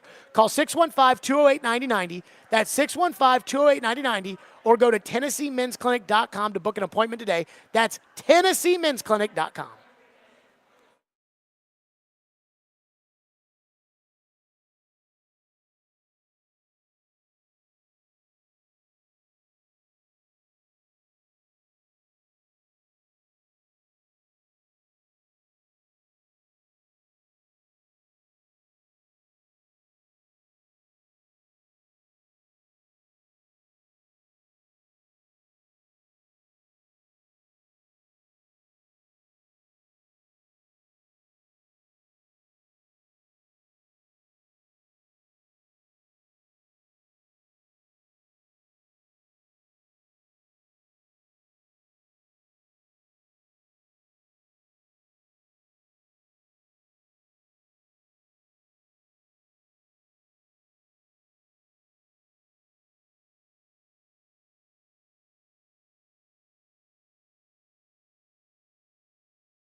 Brian, seeing Yost get the power play goal the other night, area where you guys have struggled a little bit, how much confidence does that give you guys going forward in this series? Yeah, hopefully, let's kind of settle in. Obviously every game's different. We've had plenty of opportunities that haven't buried. But even last game, I thought we had a couple good chances. We hit a post on one, that goes in, gives us some more confidence in it. But still, just getting a greasy goal like that. Yost makes a great play. Just go to the net and get a good bounce there. Yeah, we're really hoping that can spark some offense for us on the power play. There goes Ryan O'Reilly, and let me just say this. That was a fluky goal. That was a puck bouncing your way kind of goal. I need some goals tonight that are not puck bouncing your ways. On the power play, I would love it. Run a set piece here, get a rebound there, guy puts it back in, cleans up the trash, something like that. The greasy, grindy, those kind. I don't want that to. Just score some goals. Now, I know the Predators are a sum of their parts kind of team, more than they are just, the individual pieces. And I know the Predators don't have the traditional big boy forward that we always talk about. But I do think it's time. Like, it's time for Philip Forsberg, Ryan O'Reilly, Roman Josi, those kind of – it's time for them to take over a game in this series. The way that JT Miller's taken over a game, the way that Brock Besser has taken over a game. I know Elias Pettersson has been, out in witness protection in this series, and I'm glad, and I hope he stays there. But I know Forsberg has a goalie kicked in, and I know that Josi had the power play goal the other night, but it's time for one of those guys to take over the game. Those guys are good enough to do it. They're not good enough to take over the playoffs. They're not good enough to carry you to the cup like Sidney Crosby in his prime, but they're good enough to take over a game, and I'd be really, really happy if it's tonight. They actually have on NHL Network right now the odds. UC Saros is plus 1050 to record a shutout. JT Miller plus 200 for an anytime goal. I don't like those odds. Emily says, our phone lines are driven by WilsonCountyHunter.com. Emily says, wow, I actually feel kind of pumped up after what Jared said. Kudos to Jared for going off on a positive-sounding rant. Ian, was my whole you got to win tonight and the winner of tonight's game wins the series, was that a positive rant? I mean, kind of. I mean, you gave the Preds a chance. If you think they win tonight, you think they win Game 7. That's positive. I absolutely think that. Yeah, not so positive if Vancouver wins, since the series will be over, but that's okay. Somebody texted, I talked about the way the Plinko chip is trending, the way this series is going. They go, so you can say it, but Rand Carthon can't say the ball bounced their way. I'm like, the Plinko chip is the way the series is going. When Price is Right, you drop the little Plinko chip in, and it goes down the little, and then it ends up, at $5,000. Ding, ding, ding, ding, ding. That's different than saying, the football didn't bounce our way this year. That's why we suck, not because we don't have tackles. Get over yourselves, people. One texter says, if the Predators lose an opening round series to a third-string goalie this season is an utter failure. Failure might be a little bit of a stretch. Going into the series, if you told me that Denko played one game, then I'd have, I'd be disappointed. Boy, I really don't like this line, this odd JT Miller plus 200 to score an anytime goal. I do not like that. That makes me nervous. Tyron in Brentwood is up next on a Fireball Hot Take Friday. Thank you for calling. Thank you for waiting. Tyron, go ahead.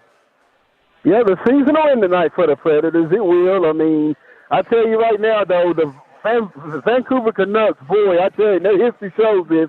Boy, they are a bunch of egg-sucking, choking dogs. I mean, it was typical of them and comical of them to lose Game 5 in a closeout game. But I know better, and I know I told you last time we spoke they weren't contenders then, and tonight it'll be the confirmation code. The season ends tonight because Vancouver, you're right, they want no part of a Game 7. They're going to come in tonight to end the series. My guess they will. And the Predators, when this season ends tonight, for Predators fans, this has got to be tough because, to be honest with you, you should have won this series in 5 games or at minimum be coming back tonight with a chance to end it. But you didn't. The goalie got hurt in Game 1. You've had every advantage. You've outshot them 2-1 in pretty much every game. And the fact that they're up 3-2 with a chance to close you out tonight, and I believe they will, tells you all you need to know. This team was never contenders, and I told you that when you went on that rant a month or so ago. What if they win? Nothing is. Say it again? What if they win? What if they win tonight? They go to Vancouver. You think they're going to win Game 7? I don't think they will, but I wouldn't be shocked. But no, all right. What if they win tonight, win Game 7? Then are they contenders, Tyron? If they get to the second round, you can say many contenders, but you know this. Whether Nashville, whether it's Vancouver, you're playing for the right to get your ass swept by Edmonton. Because we know that's happening next time. So Tyron, you're telling me they're going to lose tonight. But then if they don't lose tonight, they're going to lose the other night. And then if they don't lose that night, then they're going to get swept by. So you keep moving the goalpost about where it goes right here. I mean, I see how it is. No. That's what it sounds like. We had this conversation the last time when they went into a stretch where they were going to play Colorado and Colorado, Boston and Boston, You say, but what if they won? I said, they're not. And they didn't. Colorado spanked them. Then they lost to Boston. They looked into the playoffs. They lost to the Islanders. They should have lost to the Devils. And back-to-back New York Knights at the dummies not had a back-to-back power play after they killed you one. So every game they won doesn't count. They shouldn't have won those games, but every game they lost, like the Boston game, where they had controlled play for most of the night, and then it was a bad power play taken the other way, that's proof they're not a contender. Tyron, you keep moving it. It's just every argument. Thank you for calling. Every win the Predators have is a fluky win, and every loss is a justification that they're no good. You can't have it both ways. Now, look, I'll tell you, game 2, they shouldn't have won that game. They shouldn't have. But they did. Just like they should have won game 4. And they didn't. So none of this to me, again, I thought the Predators, you look back at that 2015 series against the Chicago Blackhawks. They lost in 6 games. They blew games 1 and 6. Should have won that series. And they didn't. Chicago won the Cup. Were they contenders that year? Well, they lost in the first round, so no, but they went toe-to-toe with the team that won the Cup. So, yes, you can form the argument however you want. All right, Barry Trotz joins us next. Again, the mojo. This, to me, is important. I do wonder how important it is to him. And what's the feeling like inside the team? We're going to do that next with Barry Trotz. Let's talk about FanDuel Sportsbook. FanDuel Sportsbook is my official sportsbook app. This NBA playoffs, FanDuel is giving all customers 2 chances to bring home a big win with a no-sweat same-game parlay every week into the playoffs. Just place an SGP on any playoff matchup, and you'll get bonus bets back. That's right, bonus bets back if you do not win. Bet on everything from rebounds to assists to three-pointers and more. So visit FanDuel.com/JGM to shoot your shot on America's #1 sportsbook. FanDuel, an official sports betting partner of the NBA. 21 and over in President, Tennessee. Minimum 3-leg parlay required. Refund issue is non-withdrawable bonus bets, which expire 7 days after receipt. Max refund $5 unless otherwise specified. Restrictions apply. See terms at sportsbook.fanduel.com. Gambling problem? Call the Tennessee Red Line at 1-800-889-9789.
Stillman and Company, we are live at Bridgestone Arena ahead of game number 6 between the Predators and the Vancouver Canucks.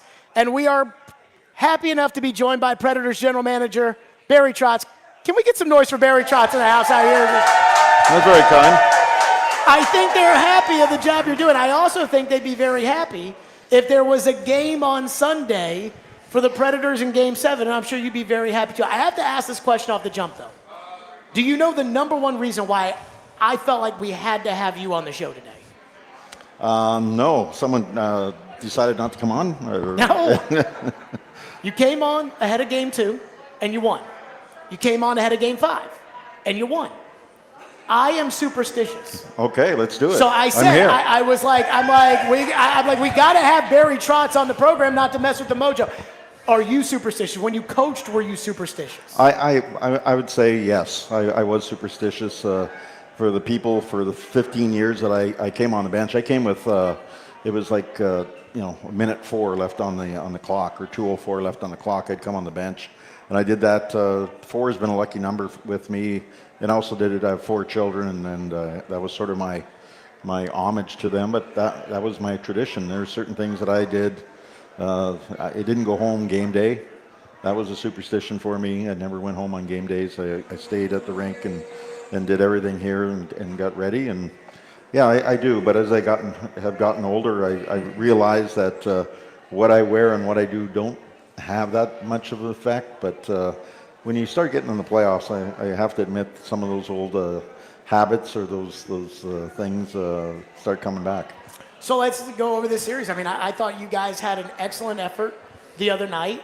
And then after the game, Andrew Brunette says, we got to play better than we played in Game 5, ahead of Game 6 tonight. I've got a feeling that we're going to see the best game Vancouver has played so far this series. How do you feel when looking about the way they've played so far and what to expect tonight? Yeah, just to go back to Andrew's comments, I would agree. I didn't think our first period in Vancouver, we looked displaced a little bit. We looked nervous. We looked all that. And I thought Saros was excellent. We had some good fortune.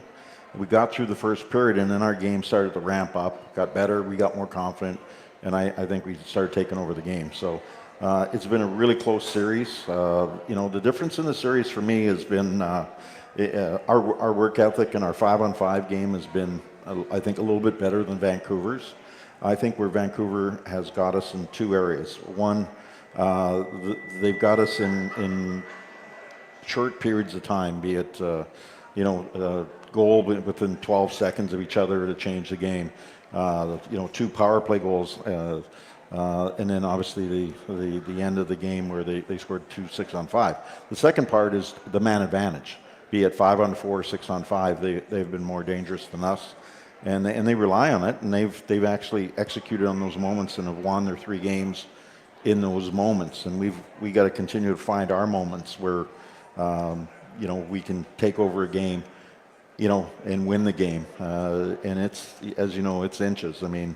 I look back at the last home game. I mean, we put that puck in the net, doesn't go off the post. It's at worst, I think it's a 4-2 game, and it's a different story. But at the same time, here we sit, 3 games to 2. You're going to see Vancouver's desperation tonight. Yep. They don't want to go back to Game 7. There's a lot of pressure on them. We've got a good example last night. Toronto came back on Boston, and now they're going to Game 7. So we've got a good example. I think you're going to see us. Our backs are against the wall. There's no tomorrow. You're going to see our best. So this should be an outstanding game, and hopefully we can get to Vancouver and have another outstanding game, and then hopefully go on to Edmonton. But this has been a good series. These are 2 good hockey teams. So in the season, throughout the entire year, there were kind of 2 different Predators teams for me. There was the 18-game point streak team, and there was a little bit of that like November, December, I think late November, early December kind of thing, where the team played that way. And then there was kind of the other 64 games that, it was, again, hitting a post here, blowing a lead there, that kind of. What has to happen for this team to find that same, because it was backs against the wall then that I think led to the 18-game point streak. What has to happen for them to get back to that for this game tonight so that there can be a Game 7? Well, I think it's the room. The room pulls together. I don't think there's not one guy in that room tonight's going, I'm not going to give you my best. Everyone's going to give you your best. Pressure is is a real tough thing. Sometimes in a game, your blood pressure goes up. The guys are screaming, the fans are screaming. There's anxiety. You don't have the awareness. Things are so loud. All those things, and everybody deals with that differently. And finding a way to be very comfortable when it's very uncomfortable and chaotic. And if you can do that, get your heartbeat down and your focus laser sharp, you'll come through in those moments. You just will. But if you're panicking and you're hearing noise and you're losing your awareness, you're going to panic and it's going to end up in the back of your net. That's just teams that have won. They just sort of find a calmness when everything's going absolutely crazy on the ice. So, I think that's part of what you've heard me. The best thing for development is going deep in the playoffs. Sure. That is one of the reasons that you want to go deep in the playoffs, especially with your young guys and even anybody in your organization, is because they find those moments, to seize those moments, to stay calm, to find a difference. And I think on that 18-game winning streak, you think about all the ways we won, we were finding ways to win. And in this series, Vancouver has found ways to win when it looked like they weren't going to win. And you give them credit. And that's where we've got to find a way to win tonight, whatever that may be. We might get to play it all night, but if we find a way to win, we're going to Game 7. Barry Trotz is with us on the program. At the trade deadline, you made the move for Jason Zucker and Anthony Beauvillier. And I didn't know anything about Anthony Beauvillier. I looked at his stats, and I was like, this guy is and you came on the show and you said, he's played for me before. I've got a comfort level with him. He's the kind of guy that we need, that can be. So far in this series, while they haven't been big in terms of getting on the board consistently, I see them all over the place all the time. Between them and O'Reilly and Shen and even Tyson Barrie coming in the line, the playoff experience that you're putting in there, how much of that do you think is a factor when it's really starting to get backs up against the wall into a Game 6? It is a factor. Those guys have gone through it, and my decisions at the trade deadline. If we were going to make the playoffs, the guys gave me that indication they wanted to go for it. I wanted to put a couple of players in that if they fit in and they had histories of scoring, have been in the league a little bit, have played in the playoffs a little bit. Those guys would help us get to the playoffs, and once we got there, I felt that they could help us win games. And you see in Zucker's game, he's got starting to have that extra bite that you see, that extra, taking the pucks to the net. With Bo, I've had 44 playoff games coaching Bo, and I think he had like 28 points. And he's a flyer. He's a little lighter. He's a speed merchant. But as the playoffs go on, that speed starts to come through. He starts to get into those real dirty areas. And he hasn't had much of a season, as I've said, because it's really difficult, especially, when you change teams, which he did. But he did it twice. And just getting your feet on the ground and feeling comfortable it's really difficult for some guys. And not saying it's and he's on his third team this year. But he's getting comfortable, and when a player gets comfortable and he's relied upon and he's trusted, he usually comes through. So I'm hoping Bo does that, and he's a guy that I've had experiences with, and I know the type of player he is when it counts. Do you feel better about some of the younger guys that don't have the experience, like an Evangelista that's played a big role in the series, that had a goal in Game 3, like Carrier's got some playoff experience, but a huge goal. The game winner the other night, and kind of their development during the course of a series? Yeah, I can go up and down. I mean, a guy like, you mentioned a couple guys. I can say a guy like Lazan is playing big minutes.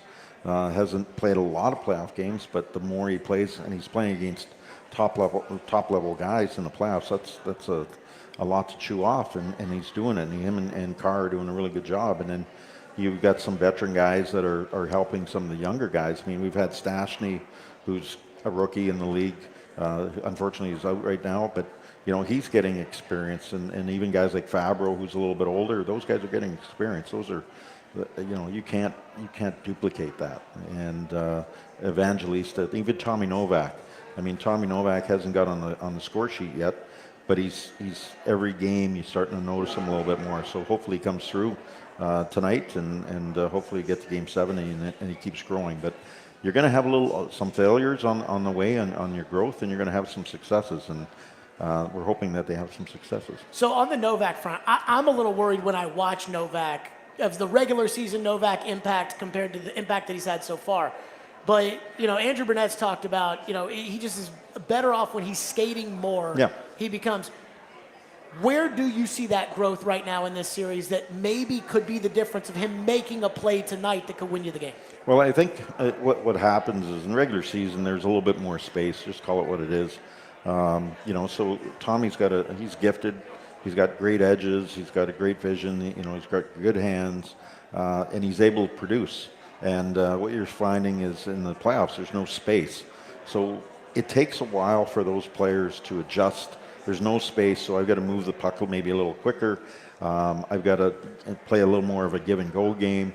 Or if I hang on to it, I need people to come towards me. So that's part and parcel of getting his line mates to understand there's no space. And the plays that he can make, those 85-foot passes maybe during the regular season, they're not there. So maybe I need my wingers to come over and give me a 40-foot pass versus an 85-foot pass, or even a 6-foot pass, so that we can create the real short 2-on-1s.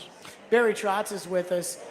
What did you make of Tyson Barrie, the late scratcher Luke Schenn, and just, we've talked about Tyson Barrie a bunch this year about, okay, is there a destination maybe that he could go to where he could get some more ice time, and then there ended up not being that, and then it's good to have him for depth for the playoffs, and then he gets in a playoff game.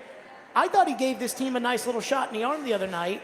I don't know if he'll be in there tonight, but what did you think of Barrie and kind of what he's been through this year and putting him out there and what he gave the team the other night? Well, I think it's been a difficult year for Tyson. It's a little bit of fit with Andrew and the way our defense is constructed, and I don't think he had a strong start, so he sort of put himself behind the eight ball. But from that point on, he's been a really good pro. I think he's in great shape. He's been nothing but as I say, a great pro. But he's worked at his game. He's worked at his game, and he's staying ready. And lo and behold, we had the flu bug. Every time we go to Vancouver, we seem to get someone really sick, either food poisoning or the flu. And Luke was one of those guys. He got the flu and didn't have the energy to go that night. And we turn around and Tice had the last minute jump in there, and I thought he did a wonderful job. He did a really good job in terms of getting through the neutral zone with pucks. He can really pass the puck, and then on the power play, he runs the top of the power play as good as anybody, and that's something that could be a game changer. So Andrew's going to decide on a lineup tonight. He could do a lot of different things. He can have Tyson there. He could put Luke back in. He could go 7. He's got some options, and that's one of the things that we want. You can tell us. We won't tell anybody. No, I won't tell anybody. Barry Trotz is with us. So tonight, I years ago when this team went to the Cup final in 2017, they were 9-2 at home that year.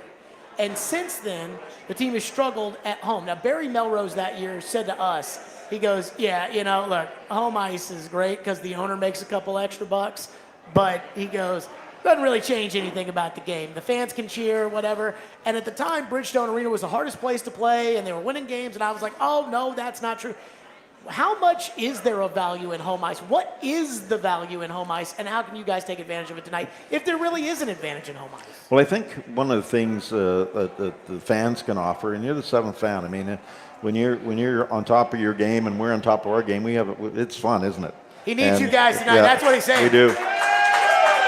And no matter what happens, they score a goal in the first shift. We got to pull together. There's strength in numbers. There's strength in positive thinking, and that's where the fans can come in. Sometimes what happens on the road is that, I always call, you got everybody being family members and friends calling you going, hey, I'm going to come in and help you in the first series, and you don't become a help, you actually are distracting, and it's an advantage to the road team because they're at the hotel, they go outside and they see all of the gold walking around, and so there's a bonding effect of us against the world a little bit, and there's just laser focus on hockey. There's no worrying about tickets for friends and family and all the other stuff that people, I used to get. I got a phone call once in the Stanley Cup Finals. We were about to win the Stanley Cup in Washington, and I got a bunch of my buddies from back home phoned me and said, "Hey, we can get to Vegas tonight, and can we stay in your room?" I'm like, "Seriously?" And you said yes? I said no. There's no time for a sleepover.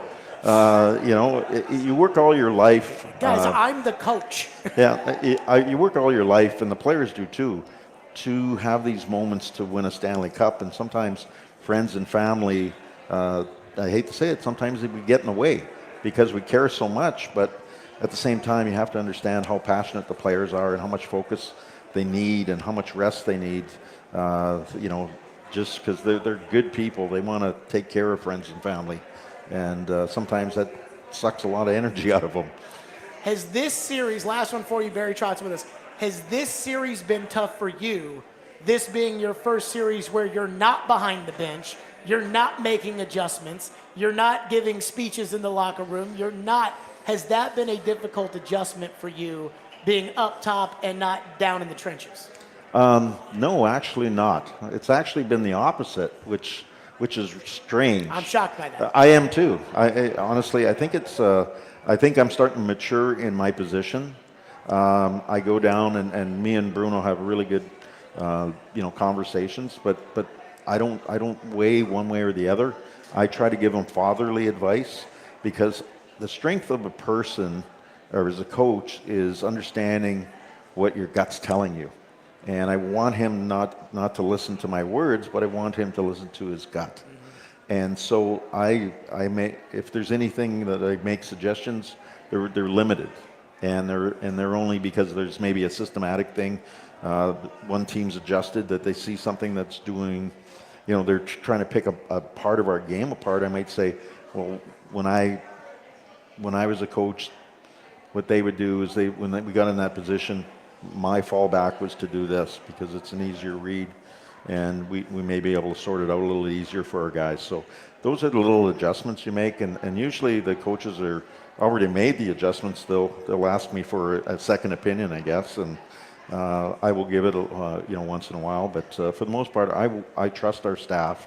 I trust Bruno. I trust that group. They've done a wonderful job with this group this year to put us on this ride, and they deserve all the credit because they put in a lot of hours. I know Bruno, since last game, you want to play every second day. You hate these 2 days between games because the whole time between games, your brain is going off on, should I have this guy in? What if I do this?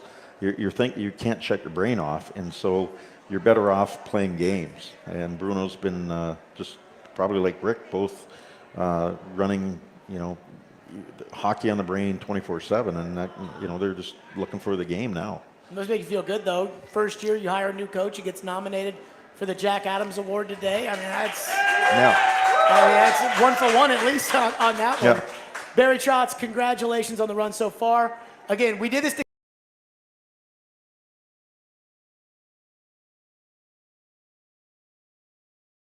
Keith Trotz, General Manager of the Nashville Predators. Thank you. Predators game days next. Stillman and Company, 102.5, 106.3 The Game.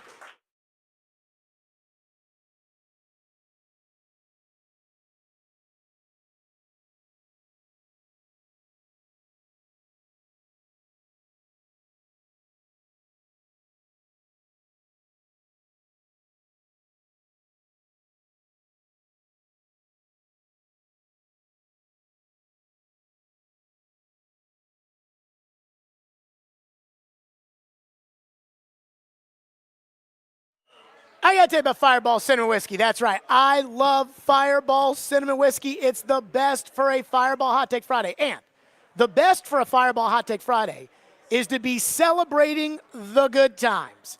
And I know there will be a lot of celebrating, hopefully tonight out there on Broadway, and I hope every single one of you hears me and celebrates with Fireball Cinnamon Whiskey. That's right, it goes down so smooth and it tastes so great. There's no better way to ignite the night than Fireball Cinnamon Whiskey.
Predators game day, game number 6. There's not much left to say. Win, and it's back to Vancouver for a game number 7. Lose, and the season comes to an end. Well, let me just say this. I am not ready for this season to be over. I am not ready. We need at least one more. Predators win tonight. They're back at Vancouver. We'll see the lineups. Warm-ups are around the corner. Who's in, who's out? Are they going to go with 7D? Who knows? Max has you on the pregame show. That's next. Stillman and Company. Maybe we'll see you Sunday. Maybe we'll hopefully see you Sunday. 102.5 The Game.